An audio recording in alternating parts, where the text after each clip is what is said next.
He walked into the headquarters of a billion-dollar aerospace company wearing a jacket that had seen better decades, frayed at the cuffs, faded at the shoulders, carrying the ghost of a man who'd spent his whole life working with his hands.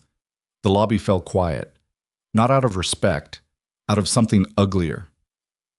The CEO looked him up and down like he was something she'd scraped off her heel, and then, in front of security guards, executives, and every employee who happened to be watching, she smiled the kind of smile that cuts.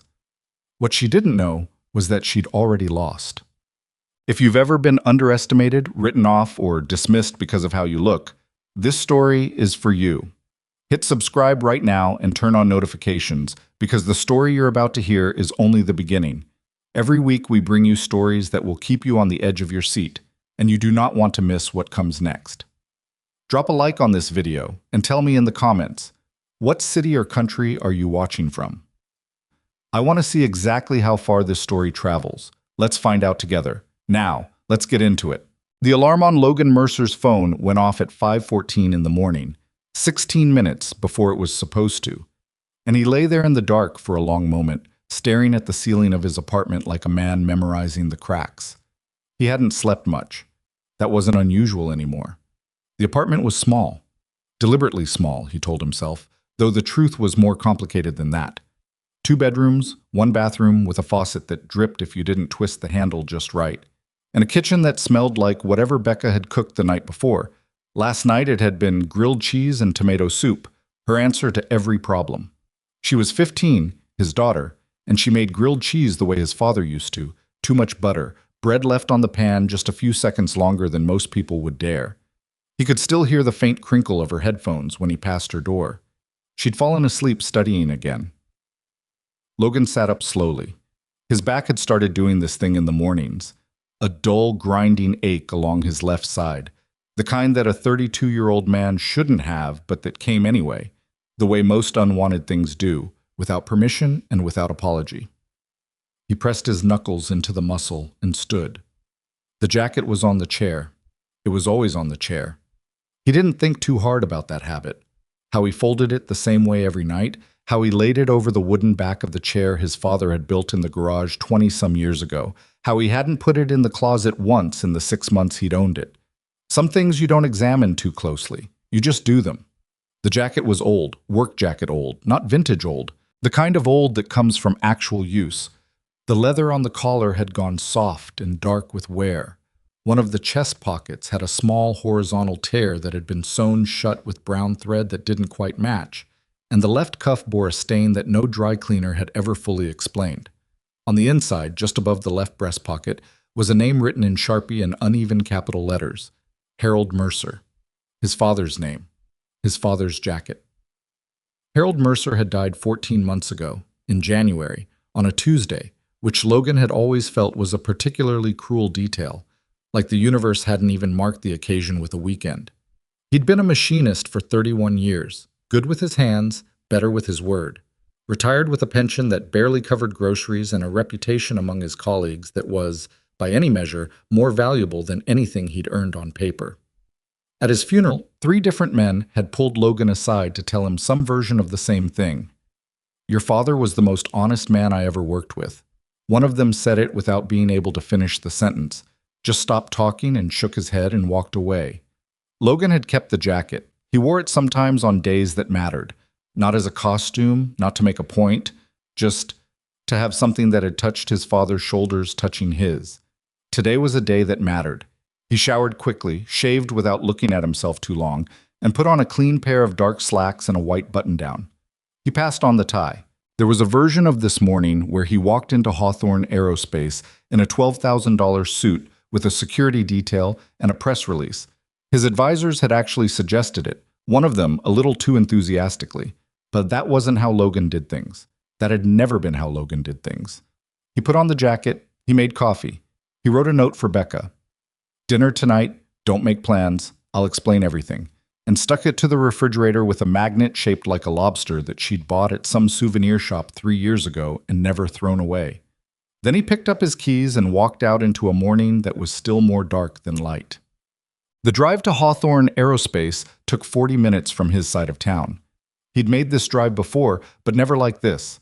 Never as the man he was now, which was a strange thought, that a man could drive the same road and be a completely different person on it.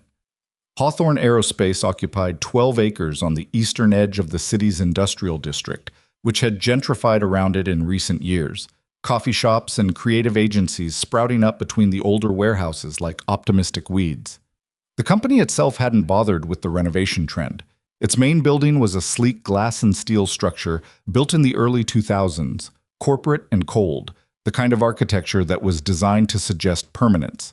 Behind it stretched two enormous manufacturing facilities and a third building that housed R&D and quality assurance, or what was supposed to be quality assurance. Logan pulled his truck into a spot in the public lot and sat for a moment with the engine idling.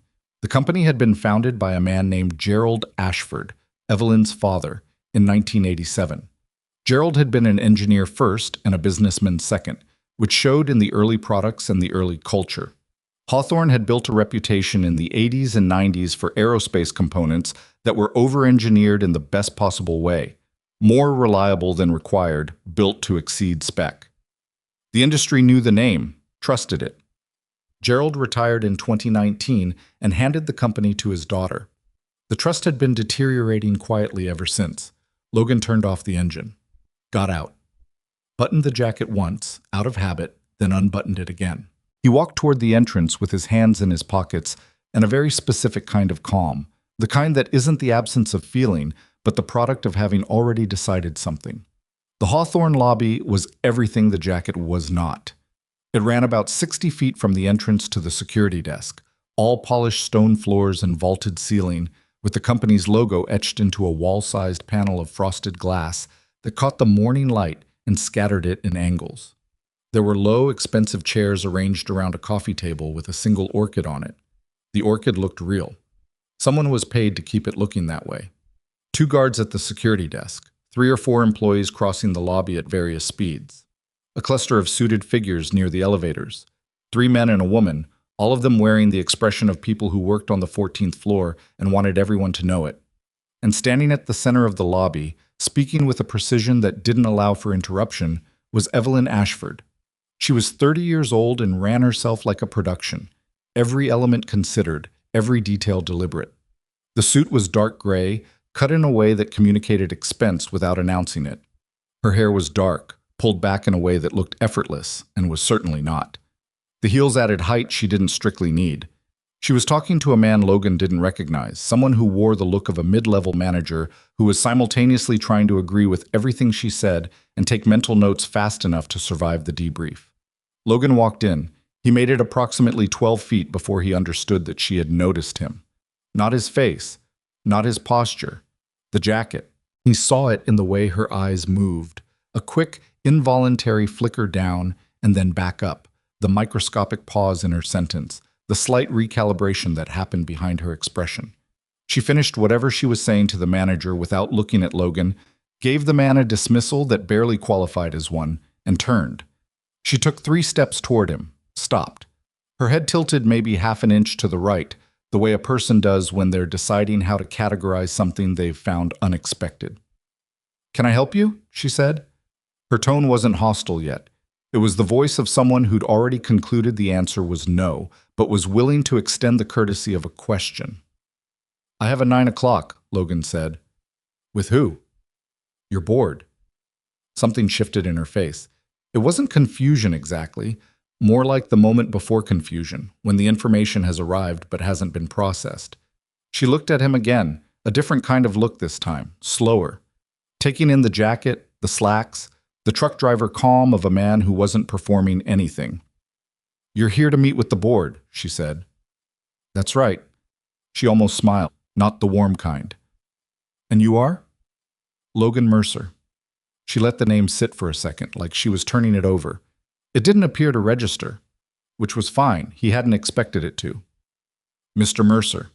She glanced over his shoulder briefly towards the entrance, as if checking whether he'd arrived with someone more impressive. He hadn't. "I'm not sure what meeting you think you have, but I'd suggest you check your calendar again.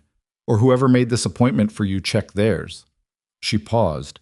"We don't typically receive walk-ins dressed for..." Another downward glance, whatever that is. There were 2 employees close enough to hear it, Logan saw one of them, a young woman carrying a stack of folders, look up quickly, then look down just as quickly. The lobby hadn't gone still exactly, but it had gone quieter. "I appreciate the concern," Logan said, and he meant it in a way she likely wouldn't understand. "But I'm exactly where I'm supposed to be." Evelyn Ashford's chin lifted a fraction. When she spoke again, her voice carried, not by accident. "This company was built by serious people, Mr. Mercer. Serious people dress appropriately for meetings with billion-dollar boards. They don't arrive in whatever that jacket is, from whatever it is you drove here." A brief pause. "Hawthorne Aerospace is not a place for—" She searched for the word with the precision of someone who'd used it before. "People who can't meet the standard." She let that land. Waited. Logan looked at her without hurry. He'd been prepared for something like this. Not the exact words, but the shape of them. Still, there was a difference between anticipating a thing and experiencing it with other people in the room. He was aware of the weight of the jacket on his shoulders. He was aware of the name written on the inside of the left breast pocket. He said, "I'm not here to apply for a job." He said it the way his father would have said it. Quiet, flat, carrying nothing extra. No performance in it. "I'm here to replace you." The silence that followed was the particular silence of a room where everyone heard something and nobody knows what to do with it. Evelyn Ashford stared at him. She was good at reading rooms. Logan had read enough about her to know that, and to believe it. But this specific moment appeared to be giving her something she hadn't budgeted for. She recovered in about 2 seconds, which was actually faster than most people would have managed. "Security," she said, not looking away from Logan. "That's fine," Logan said. "Check the guest list first." A beat. Then she looked at the desk, and one of the guards, the older one, closer to 50, a man who Logan would later learn was named Dennis and had worked the Hawthorne lobby for 11 years, was already typing something. His expression had gone carefully neutral in the way of someone who knows that whatever's happening has moved outside his job description. Logan waited. He'd developed an unusual relationship with waiting over the past 2 years. In the early days of building what would become the Mercer Capital Group, waiting had felt like bleeding. Slow, quiet, expensive. You waited for returns that might not come. You waited for calls from people who were deciding whether you were worth their time. You waited in lobbies not unlike this one, in clothes not unlike these, while people like Evelyn Ashford decided who you were before you'd said a single word. He'd learned to let it happen.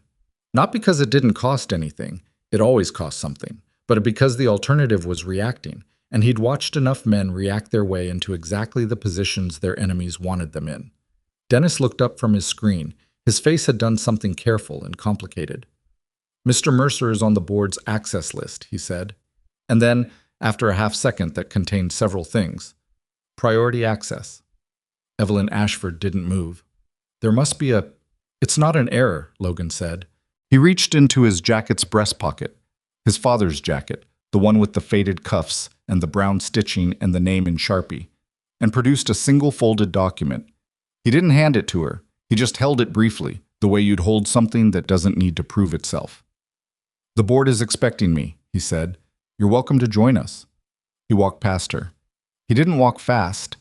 He didn't look back. The lobby watched him cross to the elevator bank, press the call button, and wait. The elevator came. He stepped in. As the doors closed, he caught one last frame of the lobby. Evelyn Ashford standing exactly where he'd left her, still as a photograph, holding an expression that hadn't yet decided what it was. On the 14th floor, the doors opened onto a hallway that was quieter than the lobby, but more expensive.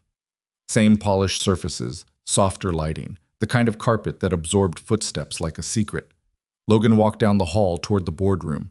He passed a frosted glass wall behind which he could see the blurred outlines of people at desks, heads bent over screens. He passed a framed photo of Gerald Ashford shaking hands with someone from a government agency, circa probably 2008. Both men doing the kind of smile you hold for 20 seconds while someone adjusts a camera. He stopped briefly at a window that looked down onto the manufacturing floor, 4 stories below. He could see the line workers from here. The scale of the floor made them look like figures in a drawing. Some moved, some stood still, hunched over workbenches. He watched for a moment, the rhythm of it, The particular choreography of people doing careful work in a place that didn't particularly care how careful they were. He'd talked to 4 of them already. Not here, not in the building. Outside over the past several weeks. Coffee shops, a diner on 5th, once a parking lot because one of them was too nervous to be seen sitting down somewhere. They'd told him things, careful things, offered slowly, the way you give someone something breakable. Things about what happened on that floor when the numbers didn't line up, and the inspectors were coming and the decisions got made upstairs. He'd listened to all of it. He moved on. At the end of the hall, the boardroom doors were heavy dark wood with small chrome handles. Through the gap at the bottom, light bled out warm and yellow. Logan stood at the doors for exactly 1 second. He thought briefly of his father, of Harold Mercer in his jacket, in his 31 years of showing up on time, of doing the work right because the work deserved to be done right, of a man who had died with a pension that barely covered groceries and a reputation that made men unable to finish sentences. Then he opened the door and walked in. The board of Hawthorne Aerospace looked up from their positions around the long mahogany table. 11 people, various ages, most of them dressed exactly as you'd expect.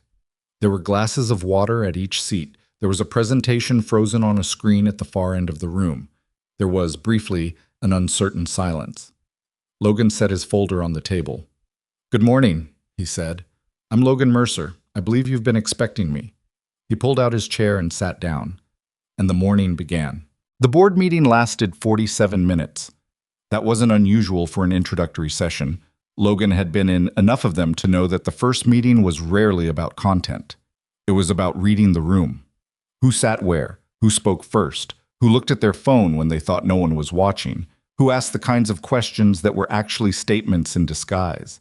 He'd walked into that boardroom as a name on a document, a stranger in a worn jacket, and he'd spent those 47 minutes doing what he did best, listening more than he talked and watching everything. There were 11 board members. 3 of them had been appointed during Gerald Ashford's tenure and carried themselves with the specific gravity of people who remembered a different version of this company. 4 others were Evelyn's picks, younger, sharper in the corporate performance sense, fluent in the language of quarterly metrics and brand positioning. The remaining 4 occupied the middle ground, the ones who went whichever way the wind was blowing and probably slept fine because of it. Logan had introduced himself briefly, confirmed the legal standing of Mercer Capital Group's acquisition, answered 3 questions with the precision of a man who had prepared for 30 questions, and then said something that appeared to genuinely confuse several people at the table. He said he wasn't making any announcements today. "I'm here to listen first," he told them. "I'll be on site for the next few weeks. I'd encourage everyone to continue operating normally." One of Evelyn's picks, a man named Carter Finch, 40-something, the kind of tan you get from somewhere other than this city, leaned back in his chair with a smile that didn't reach anything above his cheekbones. "Continue operating normally," Carter repeated. "So business as usual." "Something like that?" Logan said. What he didn't say was that business as usual was precisely what he was counting on. He left the boardroom before Evelyn arrived. He'd been told she was on her way up, which meant she'd spent some portion of the last 47 minutes making phone calls, and he had a reasonable idea of who she'd called. That was fine. Let her call. Let her strategize. Let her do everything she would have done if he were exactly what she'd decided he was in the lobby. A mistake, an inconvenience, a problem that could be managed. The elevator doors closed, and Logan exhaled for the first time since he'd walked through the front entrance. His hands, he noticed, were steady. They were always steady on the outside. That was something he'd learned from his father, too, though Harold Mercer had never taught it explicitly, just modeled it, the way he modeled most things, quietly and without ceremony. On the inside was a different story.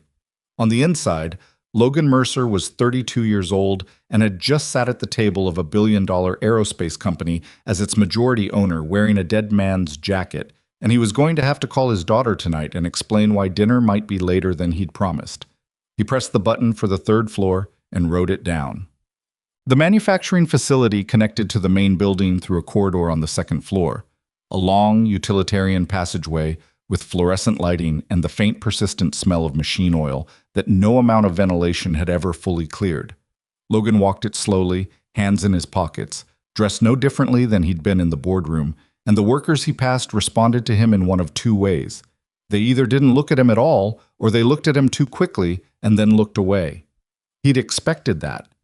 He was a stranger in their space, and strangers in this corridor either wore visitor badges and moved in groups, or they were management, which meant they were people you didn't make eye contact with unless you had to. Logan wasn't wearing a visitor badge. He'd quietly asked Dennis at the front desk not to issue him one this morning. Another thing that confused people, which was the point.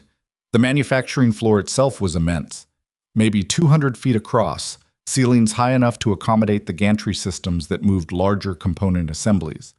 The noise level was significant, the rhythmic percussion of metalwork, the whine of precision tools, the low vibration of machines doing what machines do. It smelled like work in a way that Logan found, despite everything, oddly settling. He stood at the edge of the floor for a few minutes and watched. The workforce here was roughly divided between assembly line stations and independent workbenches where more skilled technicians handled the finer component work. He counted maybe 60 people in his immediate sightline, probably more deeper in. The pace was competent but not inspired, people doing what they were supposed to do, neither rushing nor dragging. The specific tempo of workers who'd learned exactly how much effort the job required and had calibrated accordingly. He'd been standing there maybe 4 minutes when a man in a gray coverall appeared at his left elbow. "You're not supposed to be on the floor without a badge," the man said. Not aggressive, just stating it. Logan looked at him. Mid-50s, solid build, a face that had seen a lot of early mornings. His name was stitched in red thread above his breast pocket. Ray. "You're right," Logan said. "I'll get one sorted. I'm Logan Mercer." Ray looked at him the way people looked at names they'd heard recently but couldn't quite place. "You're the one from this morning," Ray said. "From the lobby." Logan waited. Ray's jaw shifted slightly like he was chewing on a decision. "Word travels," he said finally. "This building's got a way of moving information faster than email." "What kind of information?" Ray looked at him for a long moment. "The kind nobody puts in email," he said. Then he turned and walked back toward his station without another word. Logan watched him go. That exchange had cost Ray something. The decision to say even that much to a stranger who might be anything from a journalist to a federal auditor to exactly who he said he was. Logan recognized it, the particular calculation of a person who'd been watching something go wrong for a long time and had started running a quiet internal tab on how much longer they could stay quiet. He didn't follow Ray. Not today. He walked the floor for another hour, moving slowly, not taking notes, not stopping to ask pointed questions. I was learning the texture of the place. The physical layout, yes, but also the social geography. Which stations clustered together, where people ate lunch based on the chairs and the radius of foot traffic around certain benches. Which sections of the floor felt watched, and which sections felt like they exhaled a little when management was elsewhere. There was a section near the east wall, a bank of workstations where a subset of technicians handled component inspection, where the atmosphere was distinctly different from the rest of the floor. Quieter. Not in a focused way, but in a guarded way. The three people working there didn't talk to each other much. They moved carefully, precisely, with the energy of people performing for an audience that wasn't there. Logan noted it and kept walking. By noon, he'd been in 3 departments and spoken to exactly 9 people, none of them above a junior supervisor level. He'd eaten lunch in the building's second-floor break room, a long room with vending machines, round tables, and a coffee maker that appeared to be held together through collective goodwill, sitting across from a woman named Priya who worked in accounts payable and had initially been skeptical of him in the precise, intelligent way of someone who didn't have patience for people she suspected were wasting her time. She'd asked him directly, "Who are you exactly?" He'd told her his name. He'd said he was doing a review of the company.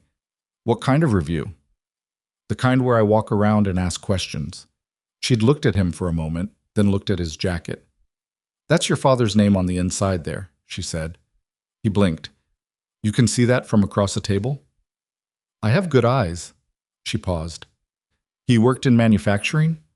"Machinist," Logan said. "Different company, 31 years. Priya nodded slowly, the way people nod when something confirms a thing they already half knew.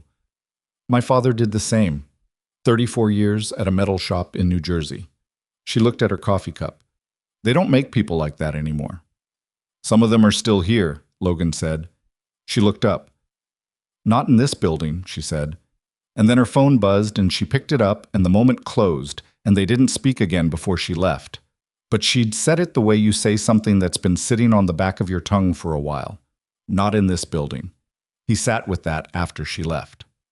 The afternoon took him upstairs to the executive level, which was accessible through a separate elevator bank that required a key card he didn't technically have yet, but that Dennis, again, had quietly arranged access for. The 14th floor was where the boardroom lived. The 13th was where the senior executive suite occupied the south half of the floor, and where Evelyn Ashford's office anchored the corner with floor-to-ceiling glass that looked out over the city. Logan didn't go to Evelyn's office. He went to the floor below the executives, the 12th, where the mid-level management layer lived. Directors, senior managers, department heads. The machinery of the company that didn't show up at board meetings, but made approximately 80% of the actual daily decisions. It was a different atmosphere from the manufacturing floor. Open plan for most of it, the kind of layout designed to signal transparency while actually making privacy difficult. People sat close enough that normal volume conversation could be heard from 2 desks away, which meant most conversations weren't normal volume. They were pitched just above a murmur, heads slightly inclined, the specific posture of people who'd learned to communicate in a way that didn't carry. Logan found an empty conference room with glass walls and sat in it for a while with a legal pad he'd brought from his bag, not writing anything particularly important, just present, visible through the glass, letting the floor get used to him. A woman knocked on the open door around 2:30. She was maybe 28, dark hair pulled back, wearing the practical clothes of someone who'd stopped trying to look like she was going somewhere and had started looking like someone who got things done. She carried a folder. "I'm Diane Cho," she said, "Quality Assurance Liaison. I was told you'd be doing a walkthrough." "Who told you that?" She hesitated. There's a lot of talk today. I figured someone should come find you before you ended up somewhere and asked the wrong person a question." Logan put down his pen. "What's the right question?" Diane Cho stood in the doorway and said nothing for a few seconds. Then she stepped inside and closed the door behind her, which was, Logan thought, a very deliberate choice for someone who worked in a glass-walled conference room on a floor full of people who'd learned to keep their voices low. "How long are you actually going to be here?" she asked. "Long enough." "That's not an answer." "No," he said. "It's not." He paused. "Is there something you want to show me?" She set the folder on the table. She didn't open it. She just put her hand flat on top of it and looked at him with the expression of someone who has rehearsed a decision so many times it's made them tired. "I've been in QA for 4 years," she said. "I filed 11 internal concerns in the past 18 months. 6 of them were about inspection protocols on the Series 7 fastener assemblies. 2 were about contract documentation. 3 were about—" She stopped. "The documentation I keep receiving that doesn't match the physical inspection records." Logan said, "What happens to the concerns you file?" "They go to my director," she said. "My director sends me a receipt confirmation, and then nothing." "Has anything ever come back?" "Once," she said, "last March. My director called me into his office and told me I was developing a reputation for being unnecessarily detail-oriented." She said the phrase with the careful neutrality of someone who'd spent a long time deciding how to feel about it. He suggested I might be more productive if I focused on completing the workflow rather than questioning it. Logan looked at the folder. "Can I—" "Not yet," she said. She picked it back up. "I need to know you're actually going to do something with it. Because the last person who went through these floors asking questions was a consultant from a firm that Evelyn hired herself. And when the report came out, it said that quality assurance protocols were functioning within acceptable parameters." "Was that true?" "No," she said. Flat, simple, no additional commentary needed. Logan nodded. "I'll be here tomorrow," he said, "and the day after. I'm not going to promise you something specific because I don't make promises I can't guarantee. But I'll tell you this, I'm not a consultant, and I'm not someone Evelyn hired." Diane Cho looked at him for a long moment. Then she tucked the folder under her arm and went to the door. She paused. "The East Wall inspection stations," she said. "On the manufacturing floor. You were down there this morning." He said nothing. "The 3 people working that section," she said. "One of them has been there for 16 years. His name is Ortega. He knows things that aren't in any folder." She paused. He won't talk to someone with a badge, or a suit, or anything that looks official. Another pause.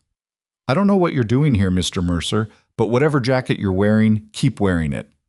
She left. Logan sat alone in the glass room for a moment and looked out at the floor, at the heads bent over desks, at the particular quiet of people doing work in a place that had learned to punish honesty. Through the window at the far end of the floor, he could see a sliver of the city outside, gray afternoon light on glass towers that didn't know anything about what happened inside them. He thought about what Priya had said at lunch. Not in this building. He thought she was wrong. He thought there were people in this building who still had it, the thing his father had, the thing Harold Mercer carried for 31 years like a second jacket, worn and faded and stitched shut in the places that had torn. The thing that made you file 11 concerns and keep showing up anyway. The thing that made you knock on a conference room door and close it behind you and put a folder on a table. They just hadn't had anyone to hand it to. He found Ortega the next morning. Not on the floor.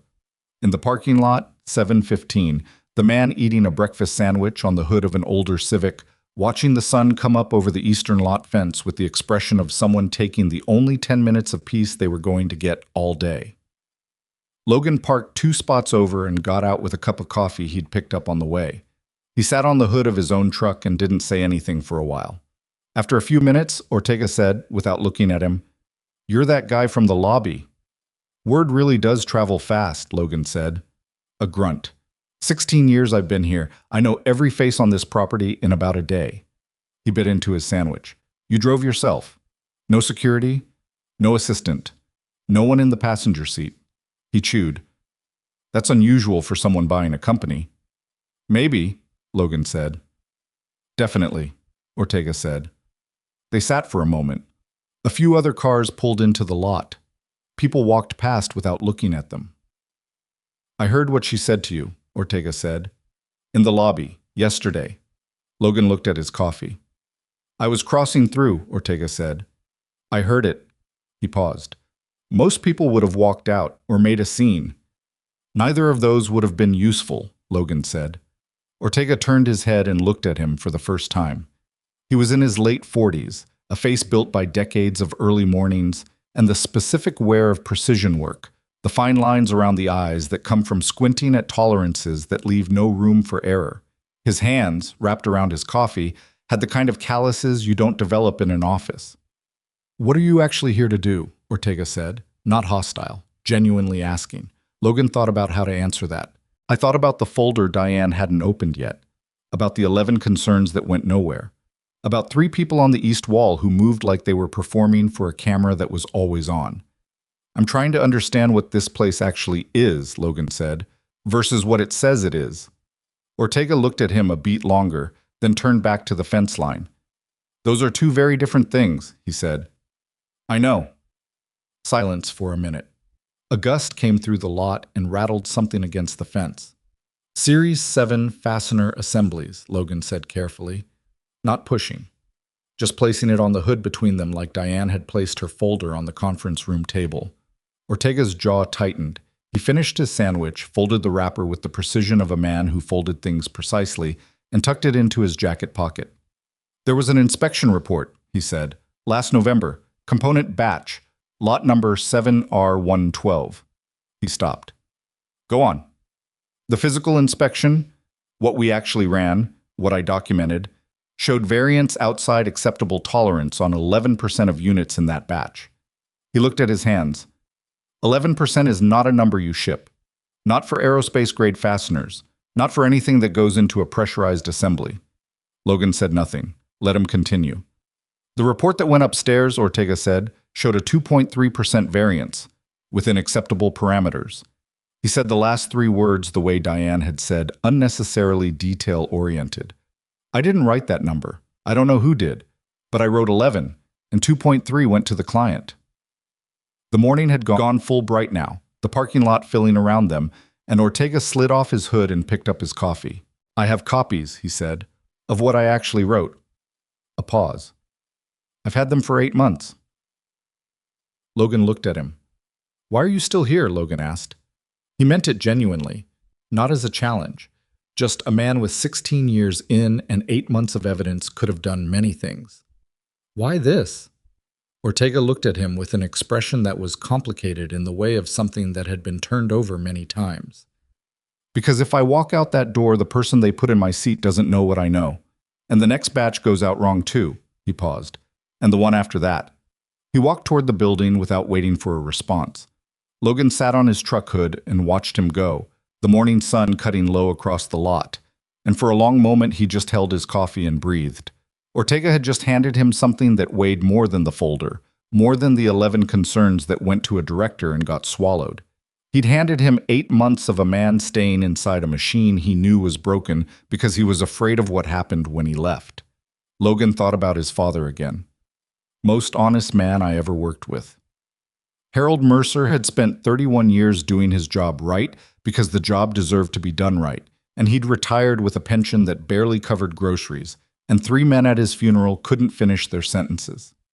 He thought, that's what they're counting on. That the Ortegas keep quiet and the Prias eat lunch alone, and the Dianes file concerns into a system that eats them. That the whole machine keeps running on the assumption that people who care about doing the right thing will eventually get tired of caring. He set down his coffee. He took out his phone and typed a message to his lead counsel, 4 words and an attachment number from a file they'd flagged 3 weeks ago. Time to open that. Then he got up and walked toward the building. He had a lot more listening to do. Why? The weeks that followed had a shape to them that Logan recognized from the early days of building Mercer Capital. The particular rhythm of a due diligence process, except that due diligence was usually conducted in conference rooms with lawyers present and documents pre-organized in folders labeled by subject matter. What Logan was doing now was something different. It was more like archaeology. He worked the building the way his father had worked a piece of difficult metal, slow, incremental, never forcing it.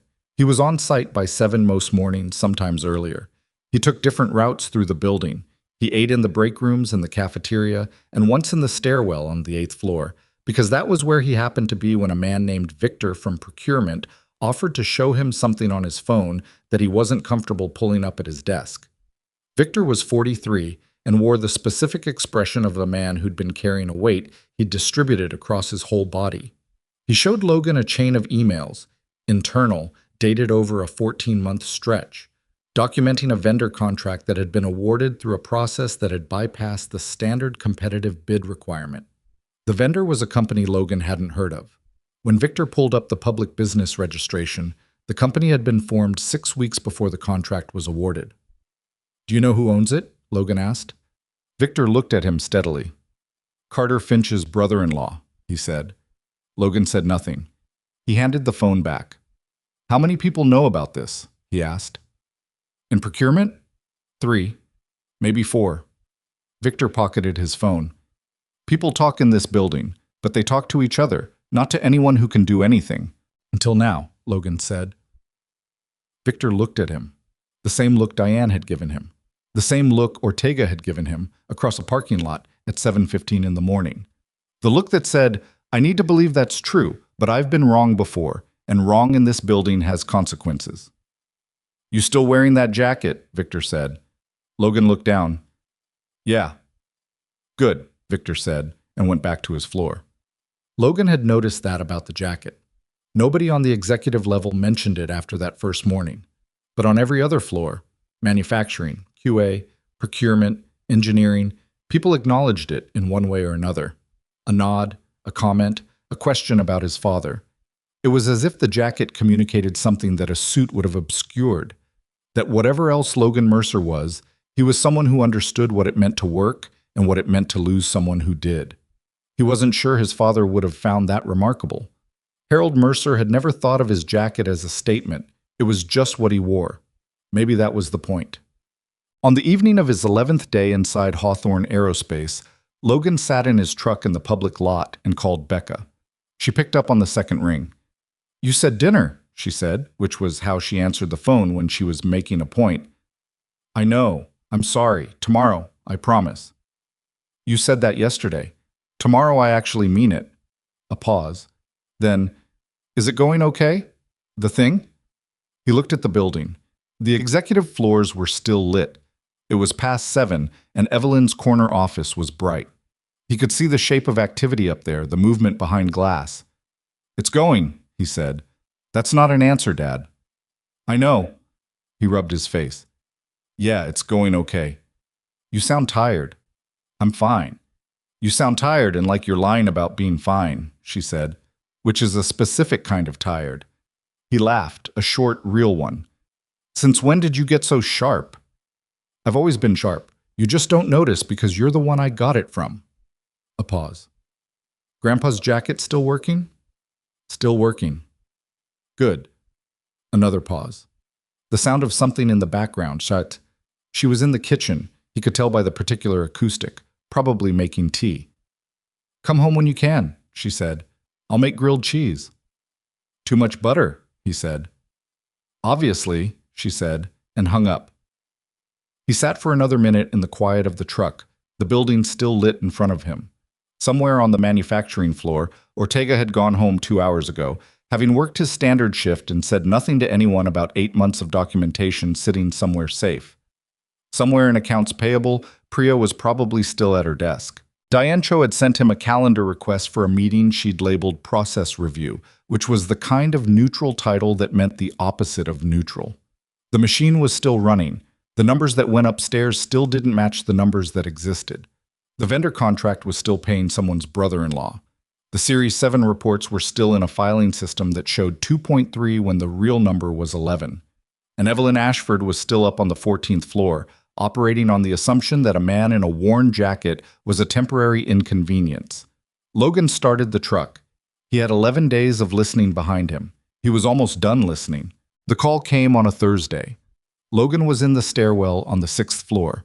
He'd taken to using the stairs almost exclusively by now, partly because it gave him access to floors without announcing himself through elevator doors, and partly because the stairwells were where people talked when they didn't want to be seen talking.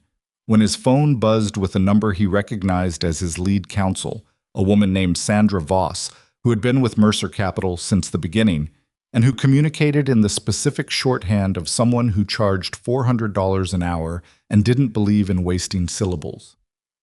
"They're moving," Sandra said. Logan stopped on the landing between 5 and 6. "When?" "Looks like it started yesterday. Internal transfer request filed through their legal.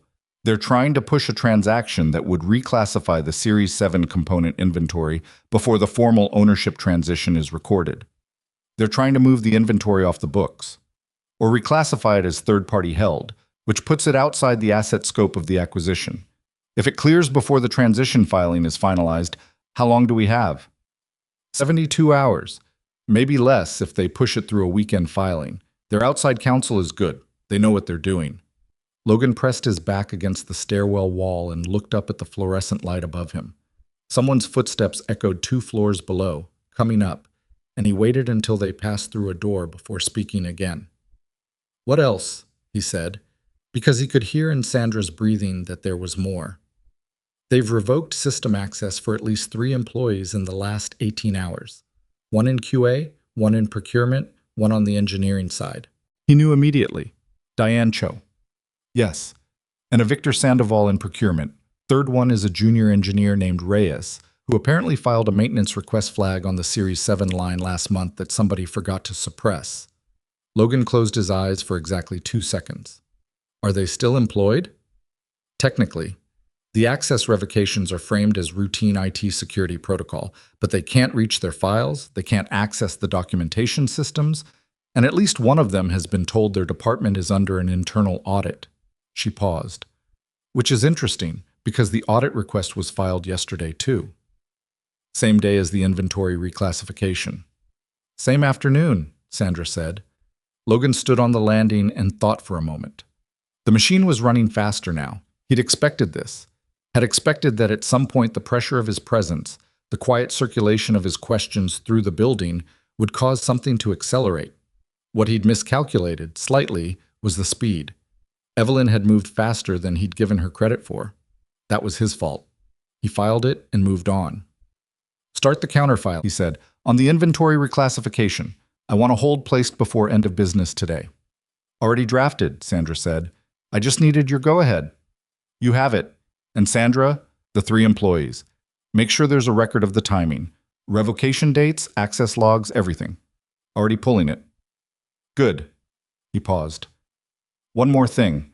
The vendor contract, Carter Finch's brother-in-law. A brief silence. You want to bring that in now? Not yet, Logan said, but have it ready.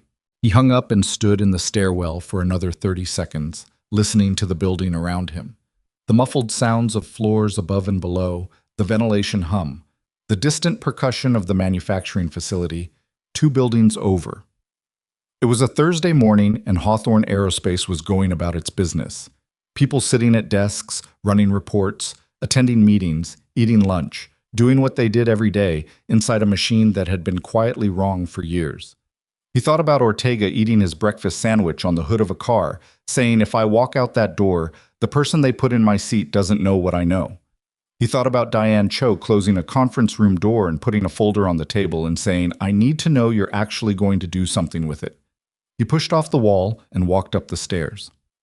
He found Diane Cho in the parking structure on level 2, which was where she'd texted him to meet after he'd sent her a message that said only, I heard. Are you okay? She was sitting in her car with the engine off, still in her coat, the folder she'd never fully opened sitting on the passenger seat. She looked like someone who'd been holding a very specific kind of composure together all morning and was using most of her remaining energy to keep it intact. Logan tapped the window. She unlocked the door and he got in the passenger side, moving the folder carefully to the back seat. They told me it was a routine security review, she said before he'd spoken. My manager sent an email at 7:43 this morning, routine security review. My access will be restored after the audit is complete. She stopped. I've been in QA for 4 years. I've never had a security review. I know, Logan said. Victor got the same email. I talked to him before I came down here. She looked at the steering wheel. What are they looking for? They're not looking for anything, Logan said. They're trying to keep you from looking. She absorbed that. The Series 7 documentation. Among other things, yes. She was quiet for a moment. When she spoke again, her voice was controlled, but the control was costing her.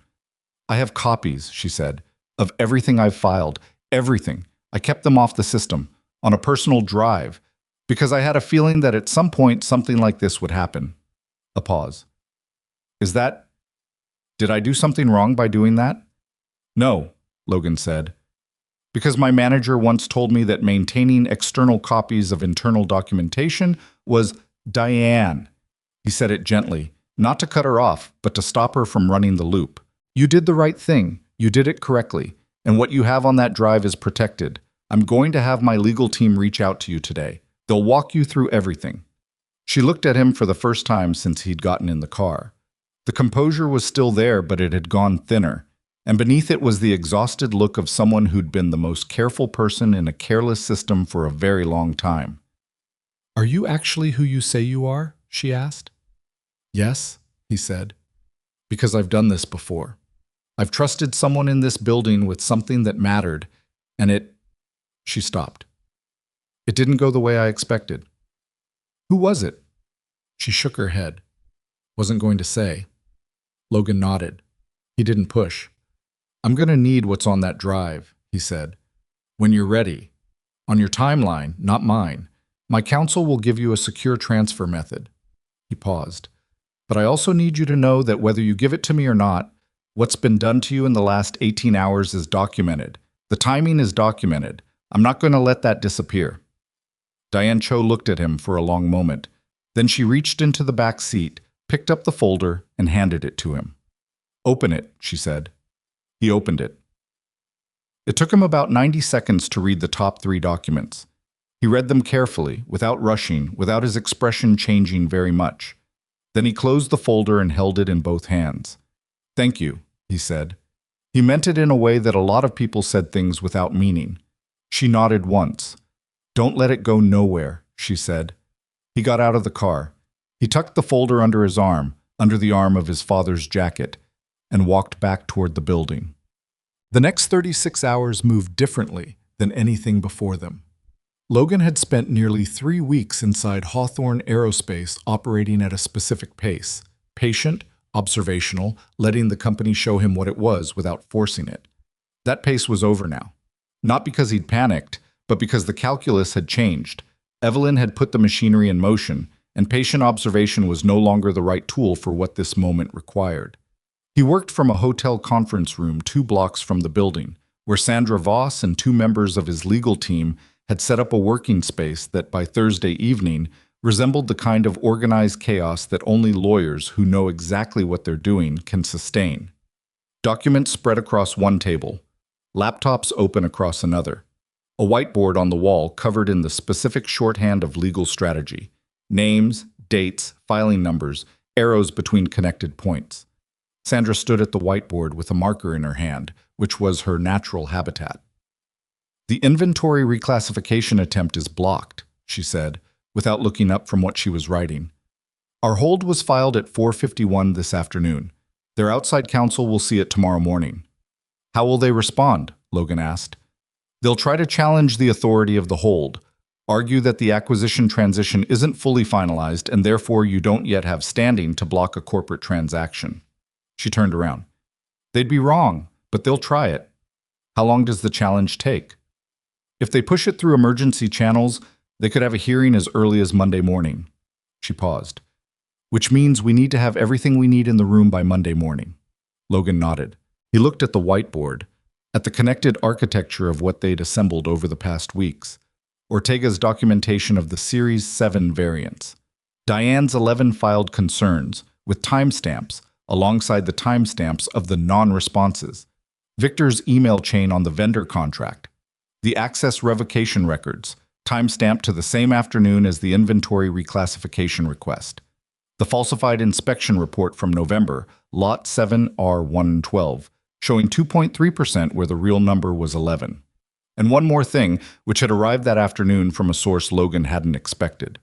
A man named Garrison Webb, who served as Hawthorne's CFO and who Logan had spoken to exactly twice in 3 weeks, brief, careful exchanges that had told him almost nothing, had called Logan's personal number at 2 in the afternoon and asked, without preamble, if they could meet somewhere that wasn't the building.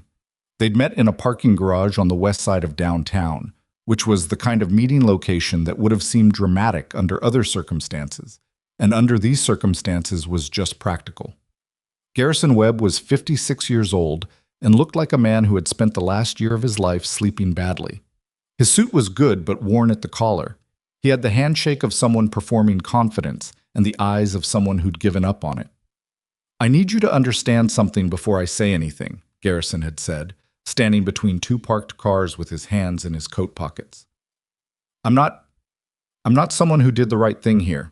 I want to be clear about that." Logan had waited. "There are things I signed off on," Garrison said.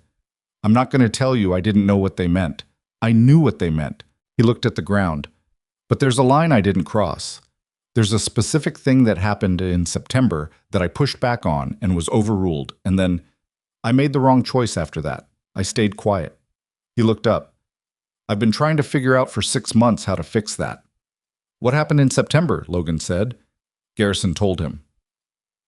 Standing in the hotel conference room now, Logan thought about what Garrison had described. A meeting, 3 people, a decision made in a room that had no minutes and left no formal record. A decision about what to do with the results of an internal safety audit, a real one, not the public-facing version, that had flagged critical stress tolerance issues in a line of components already in the supply chain. The decision, reached by Evelyn and 2 of her senior executives, was not to recall, not to notify, not to file the required regulatory disclosure. The decision was to run out the statute of limitations on the disclosure requirement and restructure the liability before anyone looked too hard. Garrison had been in the room. He hadn't agreed. He also hadn't done anything. Until now. He'd given Logan a recording. Not a clean recording. It was made on a phone placed in a coat pocket, and there were stretches where the audio was unclear and stretches where it was very clear indeed. Sandra had listened to it twice and said, with the careful precision of someone who'd been practicing law for 22 years, "This is significant." Logan hadn't asked Garrison why he'd kept the recording for months without doing anything with it. He understood. Sometimes it took a specific kind of pressure to turn potential action into actual action, and sometimes what people needed was another person showing up and being exactly what they said they were. He hadn't promised Garrison anything either. He'd just said, "I'll do something with it." The Friday morning that followed was when everything that had been quiet became loud. Logan was in the building by 7. He went to his usual spot in the break room on the second floor, poured coffee from the machine that was held together by collective goodwill, and sat for 20 minutes while the building came alive around him. At 7:48, Carter Finch appeared in the doorway of the break room. He was dressed sharply, which was always true. But this morning there was something off about the sharpness. It was too deliberate, the way a person's posture gets deliberate when they're managing something underneath it. "Mr. Mercer," he said, I was hoping to catch you." "Carter," Logan said, "want some coffee?" Carter looked at the machine with an expression that suggested he had not consumed break room coffee in several years. "No, thank you." He stepped inside, glanced briefly at the two other people in the room, a woman from engineering and a young man Logan didn't recognize, who took the hint and left with their cups. Carter sat down across from Logan with the ease of someone who'd spent his career across tables from people he was about to negotiate with. "I think we got off on the wrong foot," Carter said. "Did we?" "The first board meeting." He smiled the smile from before, the one that stopped below his cheekbones. "I think I came across as resistant. That wasn't my intent." "What was your intent?" Logan said. "Caution," Carter said. "This company matters to a lot of people. When new ownership comes in," he spread his hands slightly, "people get nervous." I was nervous. I expressed it poorly. Logan drank his coffee and said nothing. Carter shifted his weight, barely perceptibly. "I'd like to propose a sit-down, this week, if possible. Just the two of us. I think there's a path forward here that works for everyone." "A path forward," Logan said. "Exactly. You're new to aerospace. There's a learning curve. Nothing wrong with that. But this company has people who know it inside and out, and it would be a waste not to use that expertise." He paused. "I think you and I could have a very productive relationship, Mr. Mercer, if we approach this the right way." Logan set down his cup. He looked at Carter Finch, at the tan, the controlled posture, the smile calibrated to land somewhere between collegial and persuasive, and thought about a man named Victor Sandoval standing in a stairwell showing him an email chain on a phone, saying the vendor company was formed 6 weeks before the contract was awarded. "I appreciate that, Carter," Logan said. "I do. I'll have my assistant find some time next week." Carter nodded, visibly relaxed by a fraction. "Good. That's good." He stood. "I think you're going to find that this company is in better shape than some people might suggest. Some of the concerns being floated around, they're overstated. Some employees develop a tendency to," he searched for it, "overinterpret normal operational decisions." "Like filing safety concerns," Logan said. "A beat. Like reading routine process adjustments as something they're not," Carter said, smooth as ever. "Right," Logan said. "I'll keep that in mind." Carter left. Logan looked at his coffee cup. He had no intention of meeting with Carter Finch next week. It was Evelyn herself who came to him on Friday afternoon. He was in the conference room on 12, the glass one, where Diane had closed the door 3 weeks ago, reviewing documents with the door open when he heard the specific quality of silence that preceded her arrival. The floor adjusted itself. Conversations dropped half a register. Typing became slightly more deliberate. People sat up straighter without appearing to sit up straighter. She walked in without knocking and closed the door behind her. She was dressed the way she was always dressed, precise, expensive, everything in its correct position. But there was something different about this version of Evelyn Ashford. 3 weeks ago in the lobby, she'd had the absolute confidence of someone operating on home terrain with total authority. Today there was an energy underneath that confidence. Not panic, she was too controlled for panic, but something adjacent. The confidence was now a performance rather than a state, and Logan was close enough to see the difference. She sat down across from him without being invited. He waited. "Mr. Mercer," she said, "I owe you an apology." He hadn't expected that to be the opening. "The lobby," she said. "What I said. It was unprofessional. It was wrong." She said it the way someone says a thing they've practiced in the mirror, not because they feel it, but because they've calculated that saying it is strategically necessary. "I'd like us to move past it." "All right," Logan said. She looked at the documents on the table. He'd arranged them so that nothing identifiable was facing up, which was a habit. Her eyes moved across them and then back to him. "I think we have an opportunity here," she said. I've been thinking about your approach, coming in quietly, getting to know the company. That's actually something I respect. You didn't come in with guns blazing, you listened first. She paused. I think we can work together. What does that look like? Logan said. You have the ownership stake. I have the operational knowledge, the industry relationships, the institutional history. She leaned forward slightly. You need someone who knows how to run an aerospace company. I need an ownership partner who isn't going to dismantle what we've built. She stopped. It doesn't have to be adversarial. Logan looked at her. He thought about the recording in a secure file on Sandra's laptop 2 blocks away. He thought about 3 employees whose system access had been revoked on the same afternoon that someone tried to reclassify inventory off the books. He thought about Garrison Webb standing between parked cars saying, I know what they meant. I agree, it doesn't have to be adversarial, he said. Something in her shoulders released, almost imperceptibly. But I want to ask you something directly, Logan said. Of course. The Series 7 fastener assemblies, Lot 7R112, the inspection report filed in November. He watched her face. What's the correct variance number on that batch? The release in her shoulders reversed. The silence that followed was the length of a decision. I'd have to pull the report, she said. I have it, Logan said. I have 2 versions of it, actually. They don't agree with each other. He paused. I'm asking which one is accurate. Evelyn Ashford looked at him across the conference table, and in that moment the performance came very close to cracking. Not all the way.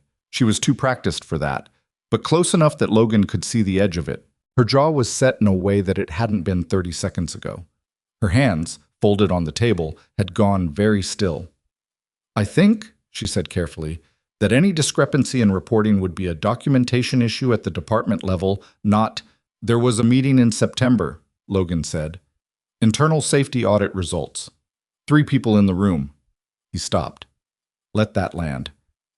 I'd like to know what was decided. The silence this time was different.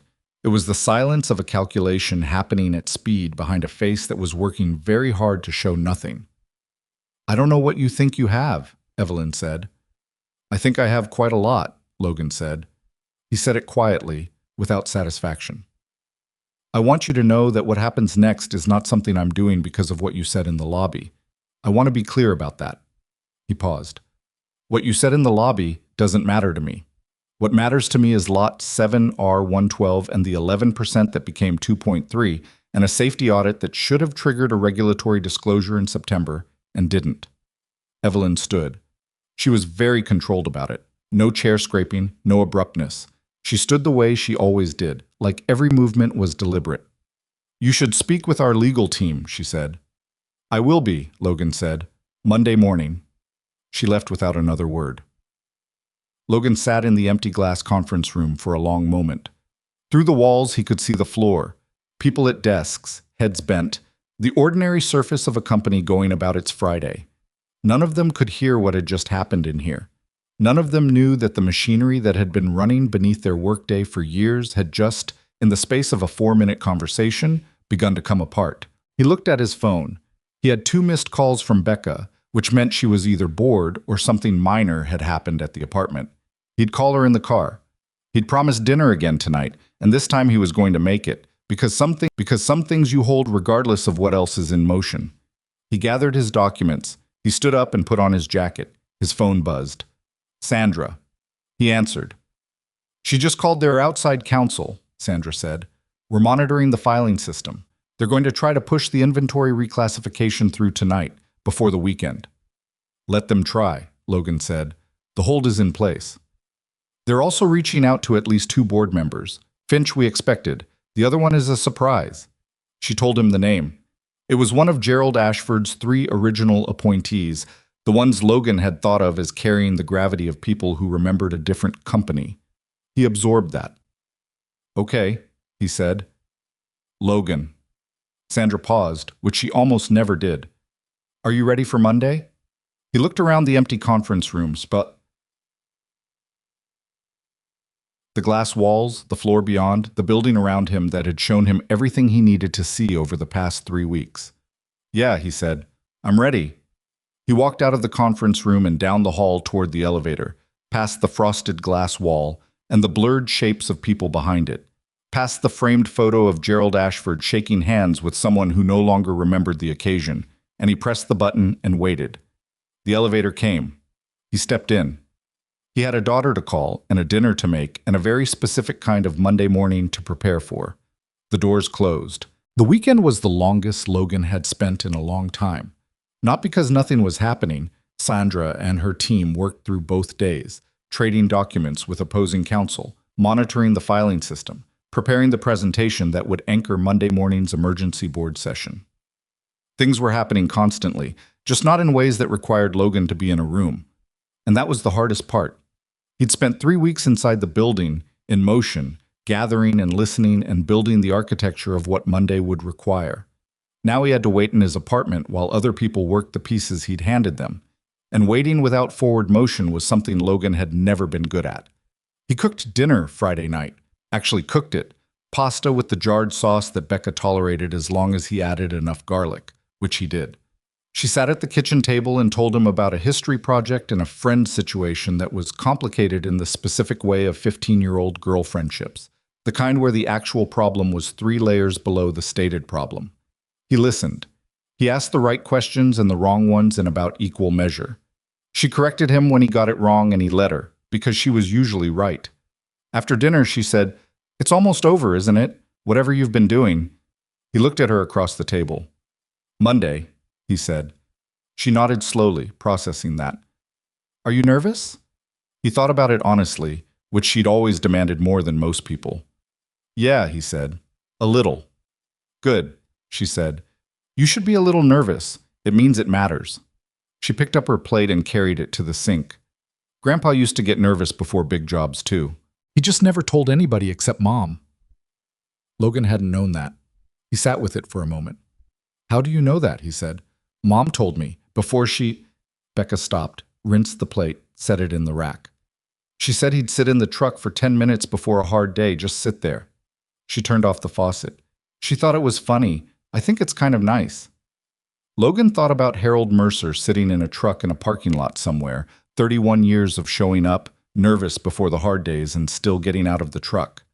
He thought about himself in his own truck outside Hawthorne Aerospace on a morning that felt like a lifetime ago, engine idling, 3 weeks of someone else's life compressed into a decision to open a door. "Yeah," Logan said. "I think it's kind of nice, too." Saturday he spent mostly on the phone. Sunday he drove to the hotel conference room and sat with Sandra for 4 hours going through the presentation structure, checking the document chain, making sure every piece of evidence connected to the next in a way that left no gaps an opposing attorney could drive through. Sandra was meticulous to the point of difficulty, and Logan had always been grateful for it. She found 2 gaps and they fixed them. She found a document that was dated incorrectly in their index and fixed that too. She made him practice the sequencing twice, which he resisted and then did anyway. "You need to be clear, not clever," she told him on the second run-through. "The board is not a jury.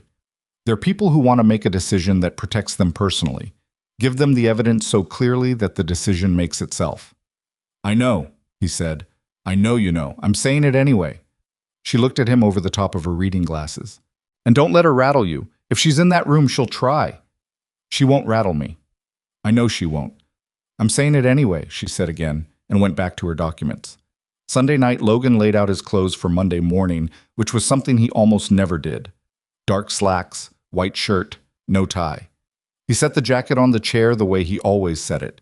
He went to bed at 11 and lay in the dark for a while, not sleeping, looking at the ceiling with the particular quality of wakefulness that comes before something that can't be undone.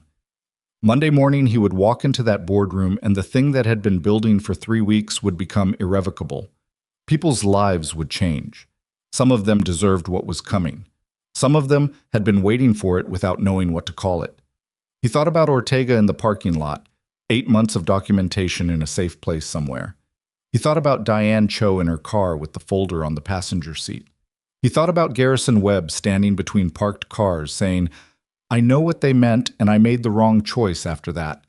He thought, they're all going to have to live with this too.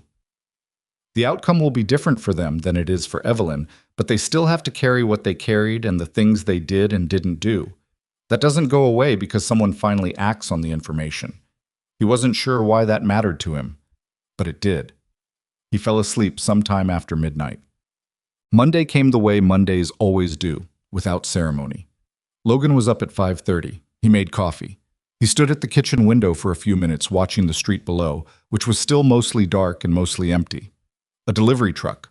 A woman walking a dog that didn't want to be walked this early. An ordinary morning in an ordinary city. Becca's door was closed. He didn't knock. He wrote her a note. Monday. Talk tonight. And stuck it to the refrigerator next to the lobster magnet. Then he put on the jacket and picked up his keys. The drive was 40 minutes. He didn't listen to anything, just drove. He parked in the public lot and sat for 5 minutes with the engine off. Then he got out, buttoned the jacket once, the habit, unbuttoned it again, and walked toward the building. The board session was scheduled for 9 o'clock in the main boardroom on the 14th floor. Logan arrived at 8:15, which was intentional, and found that Sandra and her 2 associates had already been there for 40 minutes. They'd arranged the documents on the table in a specific order, set up the presentation on the room's display system, placed bound summary packets at each of the 11 board seats, and claimed the working space at the south end of the room that Logan had requested as the presenting position. Sandra looked up when he walked in. She looked him over once, the jacket, the slacks, the face that hadn't given anything away in the lobby 3 weeks ago and wasn't giving anything away now. "How are you?" she asked. "Ready," he said. "Good." She handed him a single sheet of paper. Evelyn's outside counsel filed a challenge to our hold on the inventory reclassification at 7:15 this morning. It was denied at 8:02. That was fast. I had a judge's clerk on standby. She said it the way she said everything, matter of fact, no editorializing. They also tried to call 2 board members this morning. One of them didn't answer. The other one, Gerald Ashford's appointee, Pemberton, Logan said, the one whose name had surprised him Friday. He answered, "I don't know what was said, but he's on the attendance confirmation list, so he's coming." Logan nodded. He looked at the room, the long mahogany table, the 11 chairs, the display screen at the north end showing the first slide of the presentation. A simple white background with the Hawthorne Aerospace logo and the date. No title, no text, just those 2 things.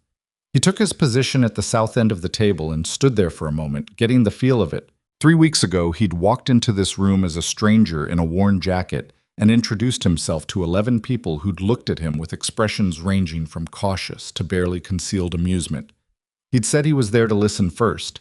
He'd left 47 minutes later without having shown them anything. Today was different. The board members began arriving at 8:40. They came in 1s and 2s, found their seats, looked at the bound packets in front of them, and looked at Logan with an expression that varied by person but shared a common quality, awareness that this morning was going to be something other than what they'd been told. At 8:55, Carter Finch arrived. He saw the room set up, Sandra's team, the document arrangement, the presentation cued on the screen, and his face went through several calculations in about a second and a half. He sat down without speaking. At 8:59, Evelyn Ashford walked in. She had 2 people with her, her general counsel, a man named Price, whom Logan had encountered twice in the past week, and a woman Logan didn't recognize who carried a leather portfolio and positioned herself against the wall rather than at the table. Outside counsel, probably. Evelyn herself took her usual seat at the north end, which put her directly opposite Logan across the full length of the table, and when she looked at him, her face was exactly the face she'd been wearing in the conference room Friday afternoon, controlled, calibrated, giving nothing that she hadn't decided to give. She looked at the jacket, then she looked at his face. He held her gaze for one moment, then looked at the room. 11 board members, his legal team, her counsel against the wall, and Garrison Webb, who'd arrived 3 minutes ago, quietly, and taken a seat not at the main table but against the side wall, in the row of additional chairs that lined the room's perimeter. He sat with his hands folded and the face of a man who'd made a decision and was living in the 30 seconds before he found out whether it was right. "Thank you all for being here," Logan said. His voice was steady, not loud, not performative, the same quiet register he'd used in parking lots and stairwells and a conference room with a closed door. "I'll try to be precise with your time." He nodded to Sandra, who advanced the presentation. What followed was not a speech.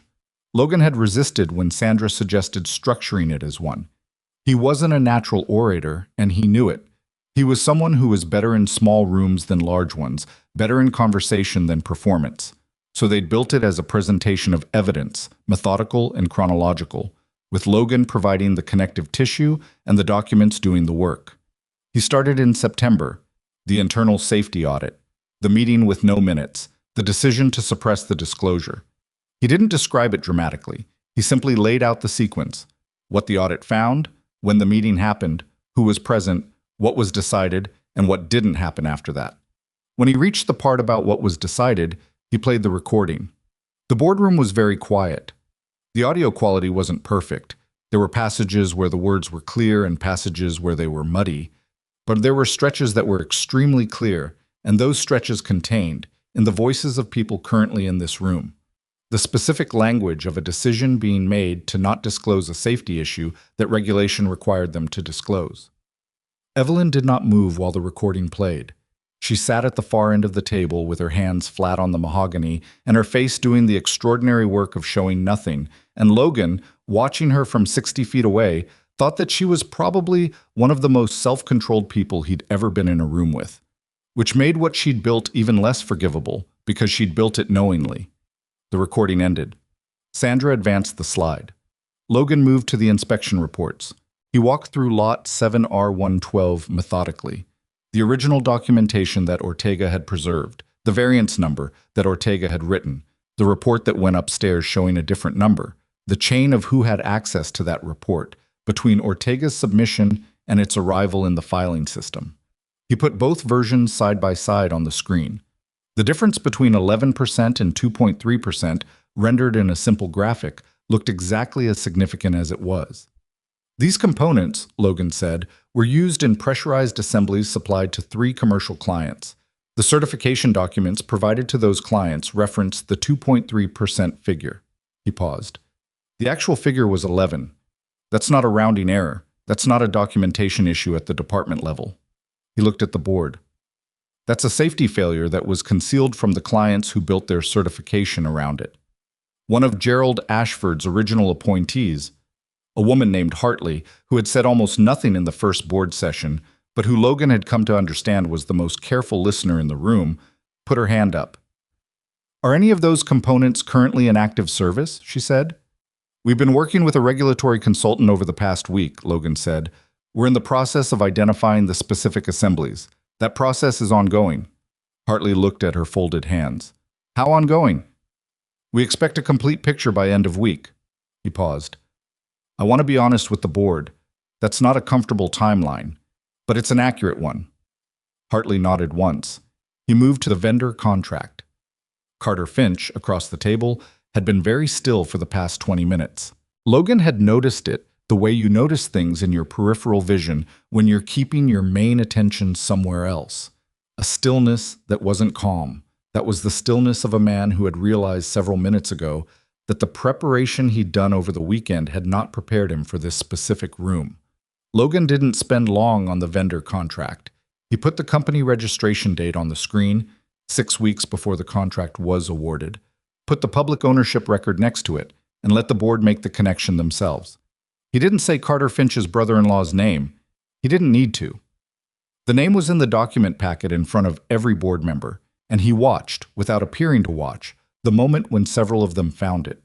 Carter said, "I'll come to questions in a moment," Logan said, not unkindly. He moved to the next section. He went through the access revocations, Diane, Victor, the engineer Reyes, and the timestamps that put them on the same afternoon as the inventory reclassification attempt. He showed the reclassification filing and the hold that had blocked it. He showed the challenge filed this morning and its denial. And then he showed the 11 filed concerns from Diane Cho's record. Each one dated, each one confirmed received, each one followed by nothing. He didn't editorialize. He just showed them. 11 concerns over 18 months, from a quality assurance professional in the company's own department, each one absorbed by a system that had been built to absorb them. "I want to say one thing about these documents," Logan said, holding the stack of Diane's concern filings, the originals, which she'd given him in her car in a parking structure. "Before we get to questions." The room waited. Every person who brought information to my attention over the past 3 weeks did, so knowing the risk. They'd already seen what happened to people who asked questions in this building. They came anyway. He set the stack down. That's the other version of this company, the one that exists alongside everything I've shown you this morning. The people who did their jobs right and kept doing them even when the system worked against it. He paused. That version of this company is worth saving. Whatever decisions this board makes today, I'd ask you to keep that in mind. The room was quiet for a moment. Then Evelyn said, "May I speak?" It wasn't a question, but she waited, which was its own kind of calculated move. Logan gestured toward her. She looked at the board rather than at Logan. "I want to be clear," she said. Her voice was steady, and her diction was precise, and she projected a version of authority that was, Logan noted, genuinely impressive even now. Some of what's been presented here requires context that is not present in this room. The September meeting addressed a complex regulatory interpretation. The decision that was made was based on counsel from our regulatory team, and that counsel is in the room, said Garrison Webb from the side wall. Everyone looked at him. Webb had not spoken since he'd arrived. He sat forward in his chair now, his hands no longer folded, and he looked the way a man looks who has carried something for 8 months and has finally put it down. "I was the regulatory lead in that room," he said. "I did not recommend non-disclosure. I recommended immediate notification to the relevant authorities." He looked at Evelyn. "You overruled me. Carter overruled me. The decision to suppress was made by the two of you and recorded by no one."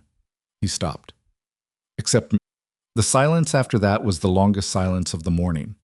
Evelyn looked at Garrison Webb the way you look at something you'd thought was neutralized. Her jaw moved slightly, just once, and then she went very still. Price, her general counsel, leaned in and said something close to her ear. She didn't react to whatever it was. Carter Finch pushed back from the table. "I need to step out," he said. "Please stay," Logan said. Not aggressively, just plainly. Carter looked at him. Something in Logan's expression, or the presence of Sandra at the working table, or the weight of the room, or some calculation of his own, made him stay. The questions from the board took 45 minutes. They were methodical and, for the most part, precisely the right questions. Hartley asked about the regulatory exposure timeline. One of Evelyn's appointees, a woman named Cross, who Logan had mentally categorized as one of the followers, but who turned out to be more independent than he'd read, asked about the whistleblower protections for Diane, Victor, and Reyes. The third of Gerald Ashford's original board members, a man named Okafor, who'd been almost entirely silent in both prior board interactions, asked Logan a single question that was the most direct of any of them.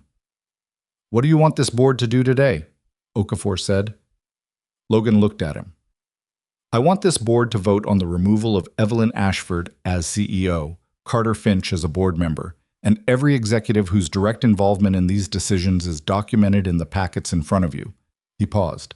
"I want that vote to happen today, before this meeting ends, because the alternative is that this continues in its current form for however long it takes to schedule another meeting, and I don't think anyone in this room wants to be sitting in a deposition in 18 months explaining why they didn't act when they had the evidence in front of them." Okafor looked at his packet. Then he nodded, a small nod, and said nothing further. Evelyn's counsel, Price, stood up. "The board should be advised that any vote taken today under these circumstances could be subject to legal challenge. The presentation contains materials of uncertain provenance, and the recording was made by a person who was present in the meeting," Sandra said, not looking up from her materials. "Its provenance is straightforward. The inspection documents were created by Hawthorne's own QA staff and are part of Hawthorne's own records. The vendor contract is a matter of public filing. If you'd like to specify which materials you're characterizing as uncertain provenance, I'm happy to address each one." Price looked at Sandra. Sandra looked back at him. Price sat down. The vote was called by Hartley, who had seniority on the original board appointments. She called it the way you call something you've already decided. Not hurrying it, not delaying it, just doing it. Logan had a moment of awareness, watching her, of how much depended on people like Hartley existing in rooms like this one. People who didn't need to be pushed, who understood what a decision required and made it. The vote on Evelyn Ashford's removal was 8-2, with one abstention. Carter Finch voted against, and then, in the same breath as the result being announced, said he needed to consult his attorney. The abstention was Pemberton, Gerald Ashford's appointee, the one whose name had surprised Logan on Friday. And Logan looked at Pemberton for a long moment after the result was read, and thought about what it cost a person to abstain from a vote like that. Some kind of loyalty, probably. Some remnant of a relationship with a family that no longer had anything to do with the company that bore its name. The second vote, Carter Finch's removal from the board, was 9-0, with Finch himself not voting on the grounds that he'd left his seat and was standing near the door with his phone pressed to his ear. The third vote, covering the 4 executives named in the documentation, was unanimous. Logan stood at the south end of the mahogany table while the results were recorded, his hands at his sides, wearing his father's jacket, and felt something that wasn't triumph. It was quieter than that and more complicated. It was the feeling of a thing being finished that should never have needed to start, the feeling of arriving at the end of a road that shouldn't have been so long. Evelyn Ashford didn't speak after the vote. She sat for a moment at the north end of the table, the same chair she'd occupied in every meeting, the chair that put her directly opposite whoever sat across from her. And then she stood.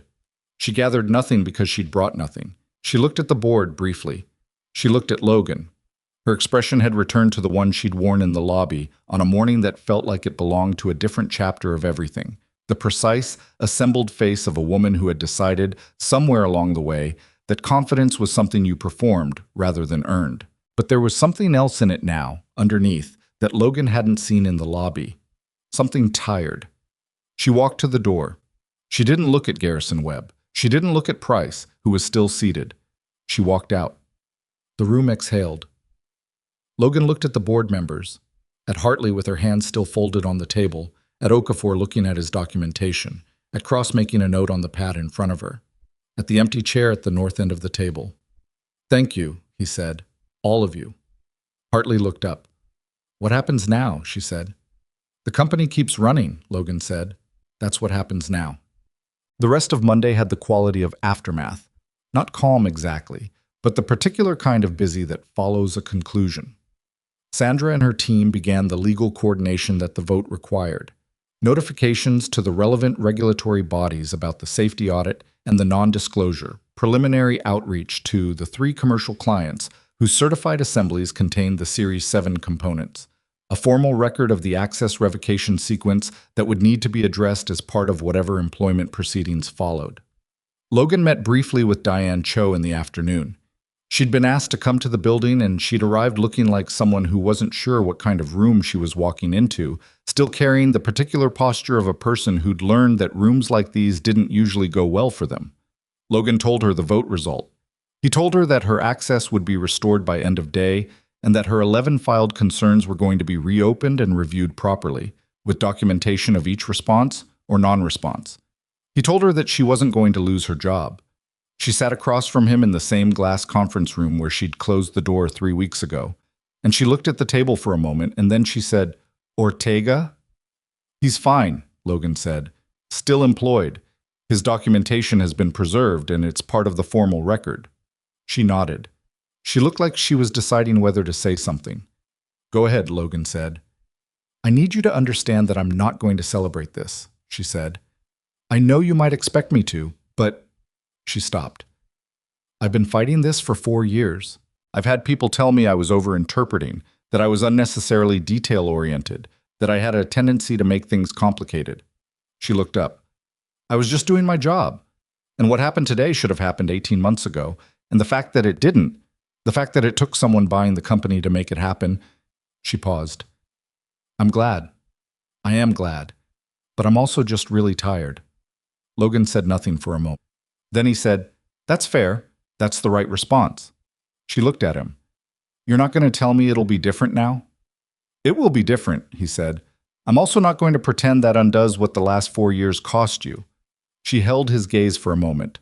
Then she looked away, and something in her shoulders released, the way things do when a person finally puts down something they've been carrying long enough that they'd stopped noticing the weight. He walked her to the elevator and went back to his work.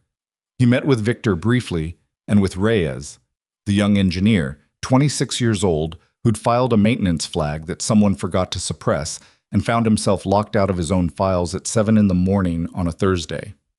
Reyes was still shaky in the way of someone who'd been caught in machinery that was much bigger than anything they'd anticipated when they signed the maintenance request. Logan told him what he'd told the others. Reyes said, "I just flagged it because it was there to be flagged." And Logan said, "I know," and meant it as the highest compliment he could pay. Late in the afternoon, he ran into Garrison Webb in the hallway outside the boardroom. Webb was holding his coat. He'd apparently been in a side meeting with Sandra's team for the past 2 hours, going through the specifics of what he'd witnessed and documented, and he had the look of someone who'd finished a long run and wasn't sure how to be still. "Where do I stand?" Webb said. "With the board or with me?" Logan said. "Either. Both." Logan thought about it honestly. "The board is going to want to review your role in what happened. That's appropriate. There are things you signed off on that need to be examined." He paused. "But you came to me, and what you brought was the thing that changed the shape of this morning." He looked at Webb steadily. "I won't forget that, and I'll make sure the record reflects it accurately." Webb nodded. He looked at the floor. "I should have come sooner," he said. "Yeah," Logan said, "but you came." He said it the way his father might have said it, without excusing the delay, but also without requiring the man to spend the rest of his life paying for it. Webb put on his coat and walked down the hall. Logan stood in the corridor outside the boardroom for a moment.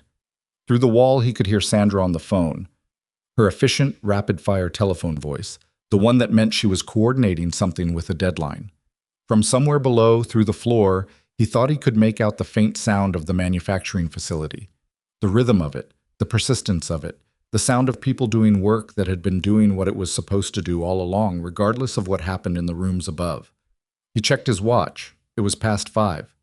He thought about Becca, about a note stuck to a refrigerator that said Monday, talk tonight, about a grilled cheese she'd make with too much butter and leave on the pan a few seconds too long. He got his jacket from the conference room where he'd left it during the afternoon's meetings and put it back on. He picked up his folder. Thinner now than it had been this morning, the weight of it transferred into the records and filings and formal proceedings that Sandra's team now carried forward. He walked to the elevator, pressed the button, waited. The lobby, when he came through it, was quieter than it had been at 9 this morning. The end-of-day quiet of people filtering out, the security desk doing its shift handover, the orchid on the coffee table in the arrangement of chairs looking real in the late afternoon light, whatever it was. Dennis was at the desk. He looked up when Logan walked through. "Long day," Dennis said. "Long 3 weeks," Logan said. Dennis smiled, not the careful neutral of a man managing his job description, but an actual smile, the brief kind. "Word travels fast in this building," he said. "I've heard that," Logan said. He pushed through the glass doors and walked out into the evening. The air was cold in the way of late autumn, sharp enough to notice. He walked to the public lot, found his truck in the same spot he'd been parking in for 3 weeks, and got in. The seat was familiar now. The steering wheel, the particular smell of the cab, the way the key turned in the ignition, all of it the same as it had been on a morning before any of this had begun. He sat for a minute. He thought about the lobby, about walking into it in a faded jacket and being told, in front of people who were watching, that this company had no place for him. He thought about the version of himself that had walked past that and toward an elevator. He thought about what it had cost, quietly, to do that, not to react, not to let it change the temperature of anything. His father would have understood it. Harold Mercer had understood the difference between what a thing costs and what you show about what it costs. And he'd spent 31 years making the calculation look easy from the outside. It wasn't easy. It was just necessary. He started the truck. He had a daughter to get home to and a dinner to sit down for and a conversation he owed her about how a Monday went. He pulled out of the lot and onto the street, and the building receded in his rearview mirror, lit up against the darkening sky, full of people doing the ordinary work of a company that, as of today, had been asked to be something better than what it had been. He turned on the radio, something low, something that wasn't news, and drove home. The Tuesday after the vote, Logan Mercer arrived at Hawthorne Aerospace at 7 in the morning and went straight to the manufacturing floor. Not to the boardroom, not to the executive suite, which was currently occupied by a combination of Sandra's legal team and the interim administrative staff they'd arranged to handle the transition. Not to the glass conference room on 12, which had seen more in the past 3 weeks than most rooms see in a decade. He went to the floor because the floor was where the company actually lived, and he'd learned that much in 3 weeks of walking it. Ortega was already at his station when Logan came through the corridor. He was doing what he always did at this hour, setting up, checking his tools with the methodical precision of someone who'd been doing this long enough that the routine was muscle memory. He looked up when he saw Logan, and the look was the same one from the parking lot. Assessing, not hostile, waiting to see what a person was. "Heard it was a long day yesterday," Ortega said. "You heard right," Logan said. Ortega picked up a calibration tool, checked it, set it back. "What happens to the floor?" he said. "Not what happens to me. What happens to the floor?" Logan noted that. "Same work, same people," Logan said. "Better systems above it, eventually. That part takes time." Ortega considered that. "The Series 7 line?" "Going to be reviewed top to bottom before anything else ships from it." Logan paused. "I'd like you to lead that review." Ortega looked up. "Not because it cleans anything up for anyone," Logan said, "but because you know that line better than anyone else in this building. And the people who should have been relying on your expertise weren't. That changes." Ortega was quiet for a moment. He looked at his workbench, at the tools laid out in their specific order, the documentation forms in their tray. The small framed photo tucked into the corner that Logan had never been close enough to identify, but which he'd always noted was there. "All right," Ortega said, not enthusiastically, not with the energy of a man who'd been vindicated. Just, all right. The way someone who's been doing the right thing for 16 years responds to finally being given the authority to do it properly. No celebration in it, just the readiness to work. That was the beginning. Well, the weeks that followed had a different texture than the weeks before them. The prior period had been defined by a specific kind of tension, the held breath quality of information gathering, of patience in the face of a machine running wrong, of waiting for a specific morning to arrive. What followed the vote was less dramatic on the surface and in some ways harder, because it turned out that dismantling the architecture of corruption took considerably more time than building it had, and rebuilding something honest on the same foundation required the kind of sustained, unglamorous effort that doesn't have a clean Monday morning moment to anchor it. Logan accepted the board's offer of the interim CEO role on a Wednesday morning, 3 days after the vote, in a meeting that lasted 11 minutes. He asked for 6 months. They gave him the time without resistance, which told him something about how badly they'd wanted an off-ramp from what the company had become. He moved his working base to the 13th floor, not the 14th, not Evelyn's corner office, which he left empty on principle. The 13th floor put him between the executive layer and the operational departments, which was geographically appropriate. He brought one assistant, a woman named Terry, who'd been recommended by Sandra, and who communicated in lists and calendar blocks and occasional dry observations that Logan found useful. He did not bring a security detail, which multiple people suggested, and which he declined each time with the same reasoning. He'd walked this building for 3 weeks without one, and learned more than any briefed executive with a schedule could have. He wasn't going to change that now. The first thing he did formally as interim CEO was not a press release. It wasn't a company-wide email.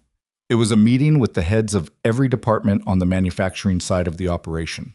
Quality assurance, production, engineering, safety compliance, held not in the boardroom, but in the large conference room on the second floor, the one near the break room with the coffee machine held together by collective goodwill. He brought Diane Cho, Ortega, and Victor Sandoval into that meeting with him, introduced them by name and role to the assembled department heads, and said, "These 3 people have been doing their jobs correctly in an environment that punished them for it. They're going to help me understand what this side of the company actually needs. I'd ask everyone in this room to extend them the same cooperation you'd extend to me." A few of the department heads looked surprised by this. One of them, a man named Hessler, who ran production and who'd been at Hawthorne for 9 years and had the weathered look of someone who'd survived multiple regime changes by being invisible, looked at Ortega specifically, and something passed between them that Logan couldn't fully read, but recognized as the particular acknowledgement of people who'd worked in proximity for a long time without being allowed to work together. After the meeting, Hessler stopped Logan in the hallway. I want to say something, Hessler said. Go ahead. What happened to the Series 7 report? He said. I knew the numbers didn't line up. Not all the details. I didn't have Ortega's documentation, but I knew something was off, and I didn't push it. He looked at the wall rather than at Logan. I want that on record somewhere, that I knew and I didn't push it. Logan looked at him. Why are you telling me? Hessler shrugged, an uncomfortable movement. Because if I don't, I'll keep telling myself it was complicated and eventually I'll believe it. He paused. It wasn't complicated. I just didn't want the problem. Logan stood with that for a moment. Then he said, put it in writing, send it to Sandra Voss's office.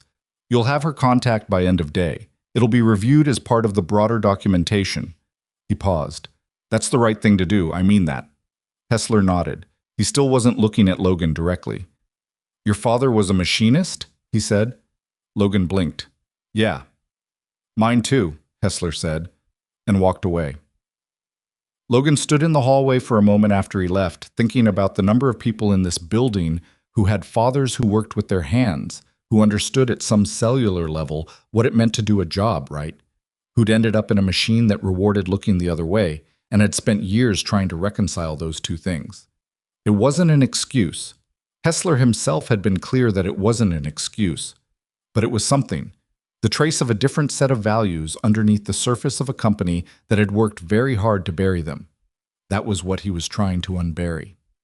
The regulatory process moved in parallel with everything else, and it was neither fast nor clean.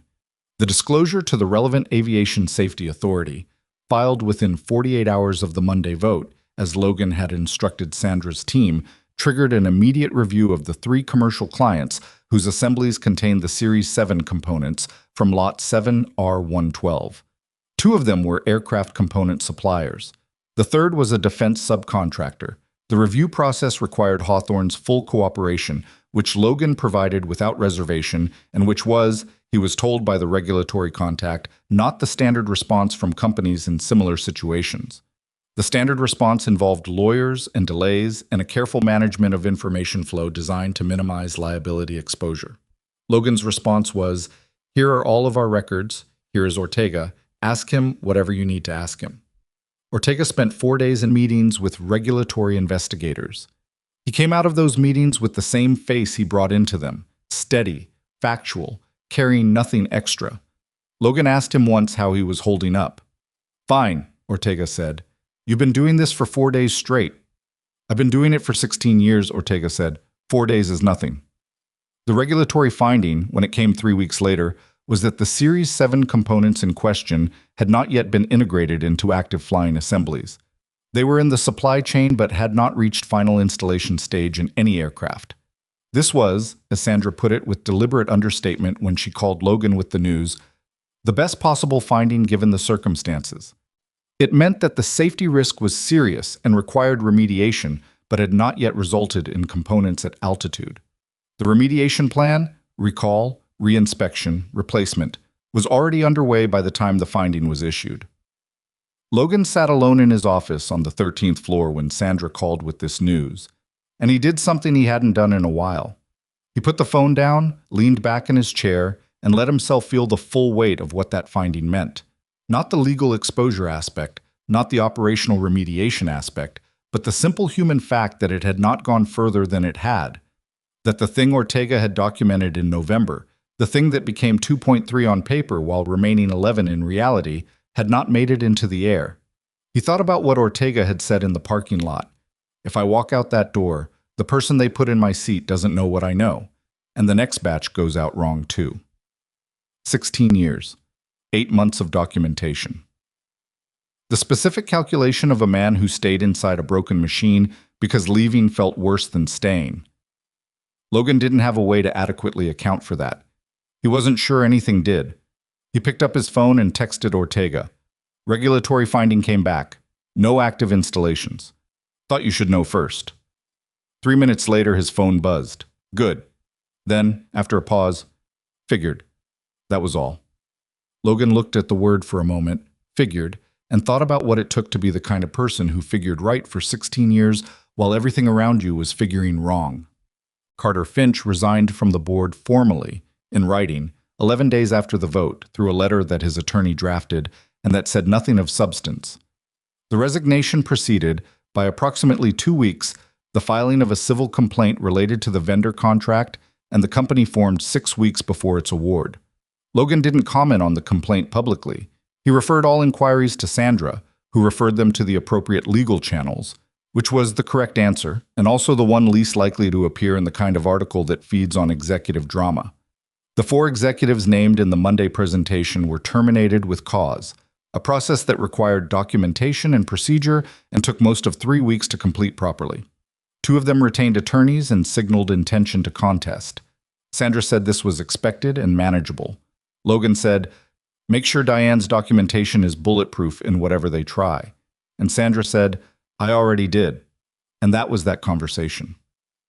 Garrison Webb's situation was the most complicated. He remained employed during the transition period in a reduced capacity while the board's independent review of his role was conducted.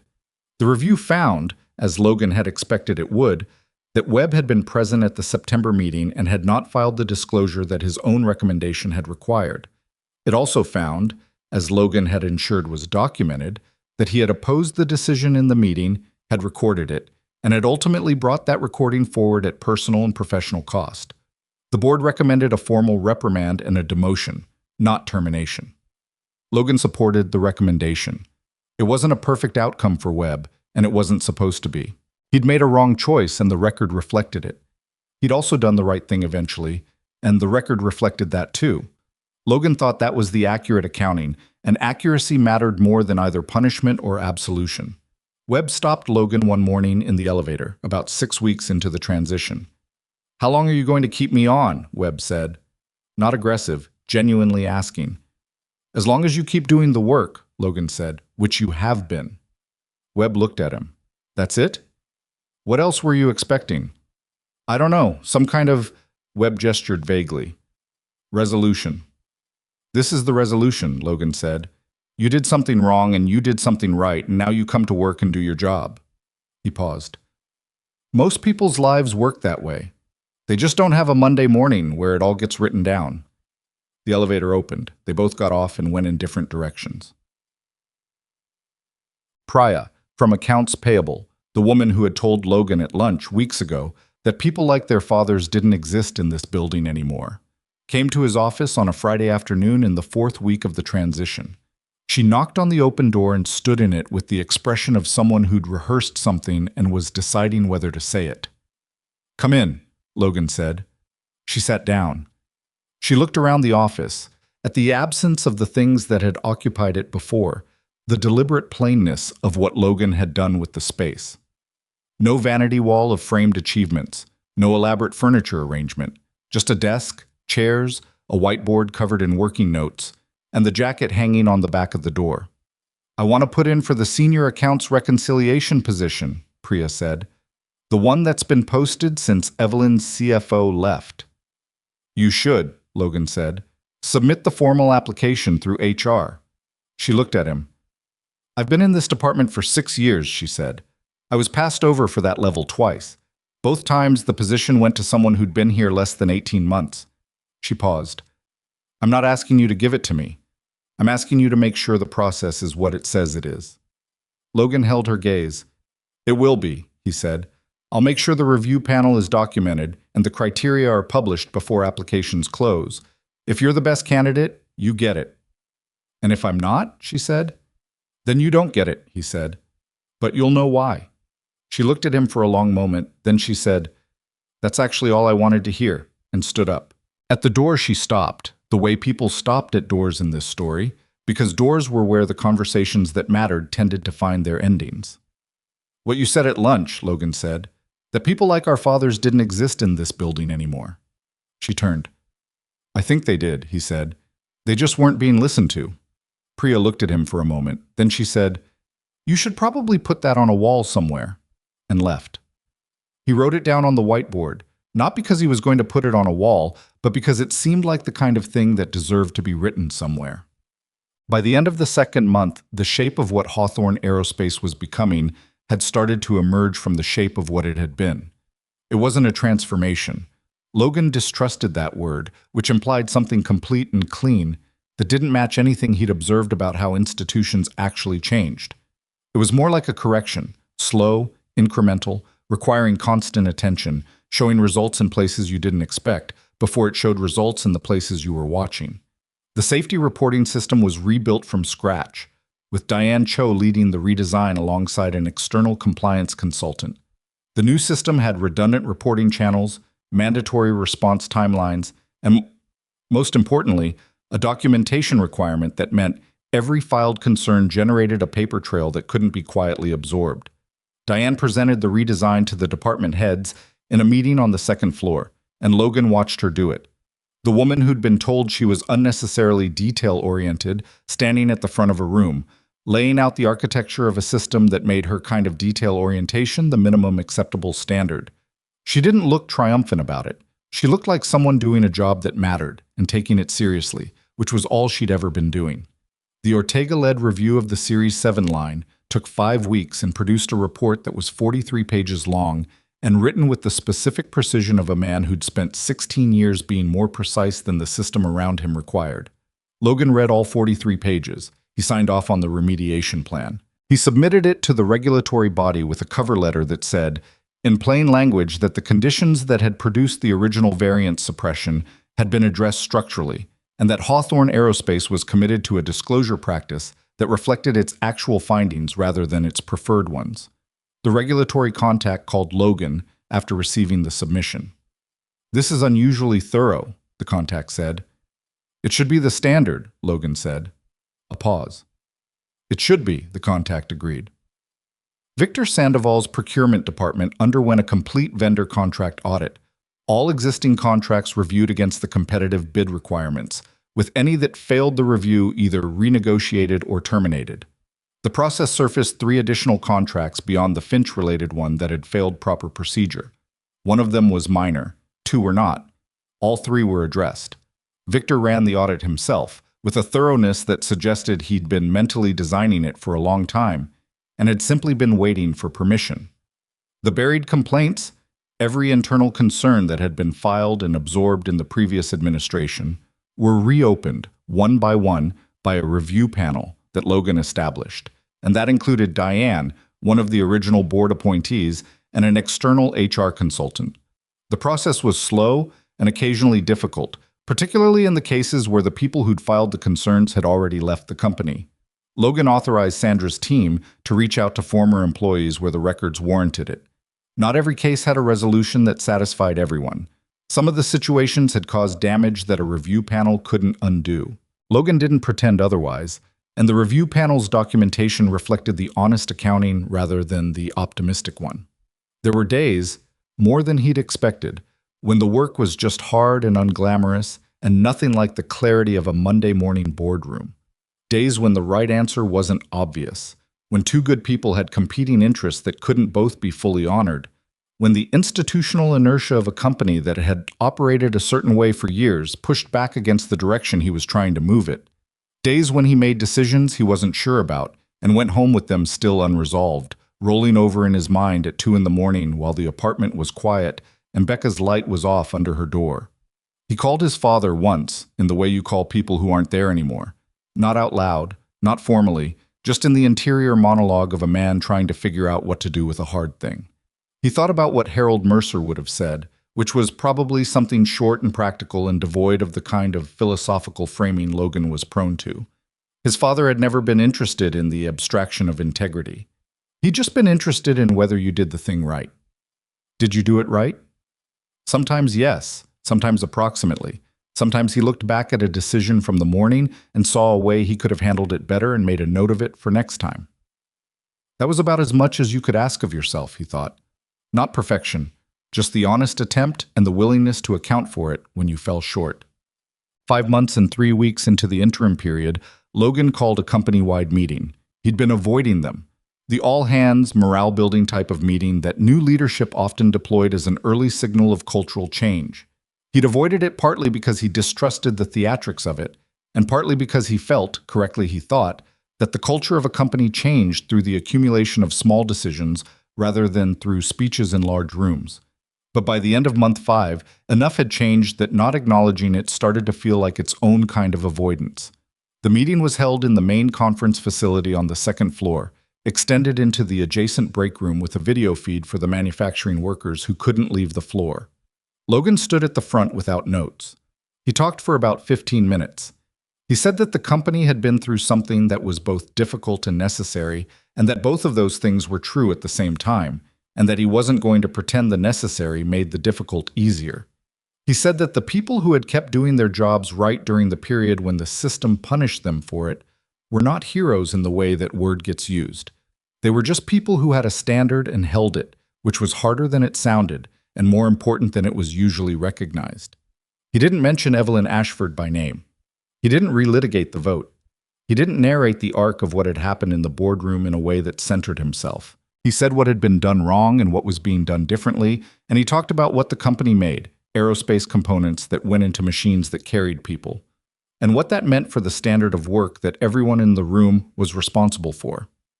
He said, near the end, "This company's reputation was built by people who believed that the work mattered more than the appearance of the work. That's what I'm asking you to return to. Not because it's good for the brand, though it is, but because it's true. And truth is a better foundation than any alternative I've seen." He stopped there. He wasn't going to oversell it. The room could make of it what it made of it. Afterward, walking back through the lobby, he stopped. The lobby of Hawthorne Aerospace was the first thing anyone saw when they came through the front doors. The polished stone, the vaulted ceiling, the frosted glass panel with the company logo catching the light. It was a designed space intended to communicate something about what the company was. Under the previous administration, what it had communicated was power, an expensive taste, and a very particular kind of confidence that didn't allow for questioning. Logan stood in the middle of it for a moment, hands in his pockets, and looked at the frosted glass panel. 3 days later, a small addition appeared at the base of the panel. Not a replacement, not a renovation. A simple framed plaque, dark metal on a mounted base, positioned so that it could be read from anywhere in the lobby. The text had been Logan's. He'd written 4 drafts of it before landing on the version that didn't sound like a mission statement or a motivational poster or the kind of thing that gets framed and ignored. He'd shown it to Becca, who had read it twice and said, "Yeah, that's it," which was the only endorsement he'd needed. The plaque read, "Competence opens the door. Character decides who deserves to stay." No company logo. No executive signature. Just the words, in plain type, in a frame that didn't try to be more than it was. Dennis, at the security desk, read it the first morning it was there. Logan happened to be walking through and saw him doing it. Dennis looked up, caught Logan's eye, and nodded once. The same nod from 3 weeks ago in a lobby where someone had been told this company had no place for them. Logan nodded back and kept walking. The board meeting in month 6 was the one where Logan formally recommended the appointment of a permanent CEO. He'd spent the prior month conducting a quiet search, not through an executive placement firm, which had been suggested, but through a combination of industry contacts, internal assessment, and his own conversations with people across the company. The candidate he recommended was not someone who had come from outside. She was a woman named Catherine Reeves, who had been with Hawthorne for 11 years, who had run the engineering division for the past 4, and who had, in Logan's observation and in the documented record, consistently made decisions that prioritized technical accuracy over political convenience. She was 44 years old and had twice been passed over for senior leadership under the previous administration, the second time in favor of a man who'd been with the company for 18 months. The board approved the appointment 7-1, with 1 abstention and 1 board member absent. Hartley, who had called the vote on a Monday morning 5 months prior, moved the approval. Okafor seconded it. Logan shook Catherine Reeves's hand after the vote. She looked at him with the expression of someone who'd been in this building long enough to have a complicated relationship with boardroom moments. "Don't congratulate me yet," she said. "There's still a lot that needs fixing." "I know," he said. "That's why I recommended you." She looked at the jacket. "You're going to keep wearing that? Not in your building," he said. "This is your building now." She considered that. "No," she said. "Keep wearing it. It's good for people to see." I wasn't sure what to say to that, so he said nothing, which was usually the right response to something true. On the last Friday of his 6th month at Hawthorne Aerospace, Logan Mercer carried a single box out of his office on the 13th floor. It wasn't a very full box. He'd brought almost nothing personal into the space, which had been intentional. The office was the company's, not his, and he'd always treated it that way. Inside the box, his legal pads, his copy of the regulatory filing Sandra had submitted in his name, a photograph of Becca that he'd put on the desk sometime in month 2, and the whiteboard marker he'd used to write, "They just weren't being listened to in a moment that had felt important and turned out to be." He rode the elevator down to the lobby for the last time in his interim capacity. The lobby was in its regular morning rhythm, people coming through the doors, the security desk doing its check-in process, the orchid on the coffee table in its maintained realness. The frosted glass panel caught the morning light the same way it always had. The plaque at its base said what it said. Ortega was coming through the lobby from the parking corridor. Logan had started to notice, in recent weeks, that Ortega sometimes came through the main lobby in the mornings, rather than the side entrance he'd used for years. A small thing. The kind of small thing that, accumulated across a building full of people, added up to something. They crossed paths in the middle of the lobby. "Last day?" Ortega said. "Last day," Logan said. Ortega looked at the box, then at Logan. "You did all right," he said. Coming from Ortega, who did not offer assessments casually, that landed like something more considered than it sounded. "I had the right information," Logan said. "You gave it to me." Ortega shrugged. "I gave it to other people before you. Didn't go anywhere." He paused. "You did something with it. That's the difference." Logan thought about that, about the difference between having information and doing something with it, about how long it sometimes took for those two things to find each other, and what it cost everyone in the interval. He thought about 8 months of documentation sitting safe somewhere, and a man who stayed inside a broken machine because he was afraid of what happened when he left, and the particular morning in a parking lot when he'd handed a piece of paper across the hood of a car with the specific trust of someone who'd run out of other options. "Thank you," Logan said, "for staying." Ortega looked at him in the way of a man who doesn't require thanks to know the value of what he did, but who appreciated hearing it said plainly anyway. "Take care of yourself," Ortega said, and went on toward the floor. Logan walked to the front doors and pushed through them into a morning that was cold and clear, the kind of clear that comes in late autumn when the air finally means it. He put the box in the truck, in the passenger seat, and got in. He sat for a moment. He wasn't going far. The Mercer Capital offices were on the other side of the city, and there was work there that had been patient with his absence. Sandra had a stack of things for him. He had 2 calls scheduled and a meeting in the afternoon about a separate acquisition that he'd put on hold for 6 months, and that deserved his attention now. But first he sat. He thought about a lobby and a jacket and a woman who'd looked at him and decided in 30 seconds who he was and what he was worth. He thought about what it would have cost to react to that, to let it make him loud or angry, or to let it become the thing the story was about. It would have been so easy. It would have felt, in that moment, entirely justified. And it would have changed everything that came after in ways that would have served no one except the version of himself that wanted to be right rather than useful. His father had known that. Harold Mercer had understood, without ever articulating it in a way that could be quoted, that the goal was not to prove you were better than the person who dismissed you. The goal was to do the thing that needed doing and let that speak whatever it needed to speak. Logan looked at the jacket. He thought about Becca, 15 years old, making grilled cheese with too much butter and telling him he sounded tired and like he was lying about being fine. He thought about her saying, "I think it's kind of nice about a man sitting in a truck before a hard day, nervous but getting out anyway." He thought about the lobster magnet and the note on the refrigerator and dinner on a Monday night that he'd made it home for, finally, and how that meal had tasted. Not like celebration, just like food, just like Tuesday coming after Monday the way it always does, regardless of what Monday contained. He thought about what success had looked like, in the end. Not a corner office or a title or a moment in a boardroom that someone wrote about somewhere. Just the work done right. Just the people who'd kept doing their jobs correctly finally being listened to. Just a plaque in a lobby that said something true in plain language and didn't ask for credit for saying it. He started the truck. He pulled out of the lot and onto the street, and Hawthorne Aerospace receded behind him the way things recede when you finished with them. Not gone, just no longer the thing in front of you. He drove through the city in the early morning light. The box on the passenger seat, and the jacket on his shoulders, and the rest of the day ahead of him like any other day, full of ordinary work that deserved to be done right. That was the thing his father had known. That was the thing written on a plaque in a lobby he'd probably never walk through again. That was the thing that a 32-year-old single father carrying a dead man's name on the inside of a worn jacket had always understood, even when the machine around him had not. The work matters. The way you do it matters more. And the person you are when no one is watching, when there's no Monday morning coming, no board vote, no moment of reckoning on the horizon. That's the only version of yourself that counts. He turned the radio on, something low. He rolled the window down a crack and let the cold air in. He drove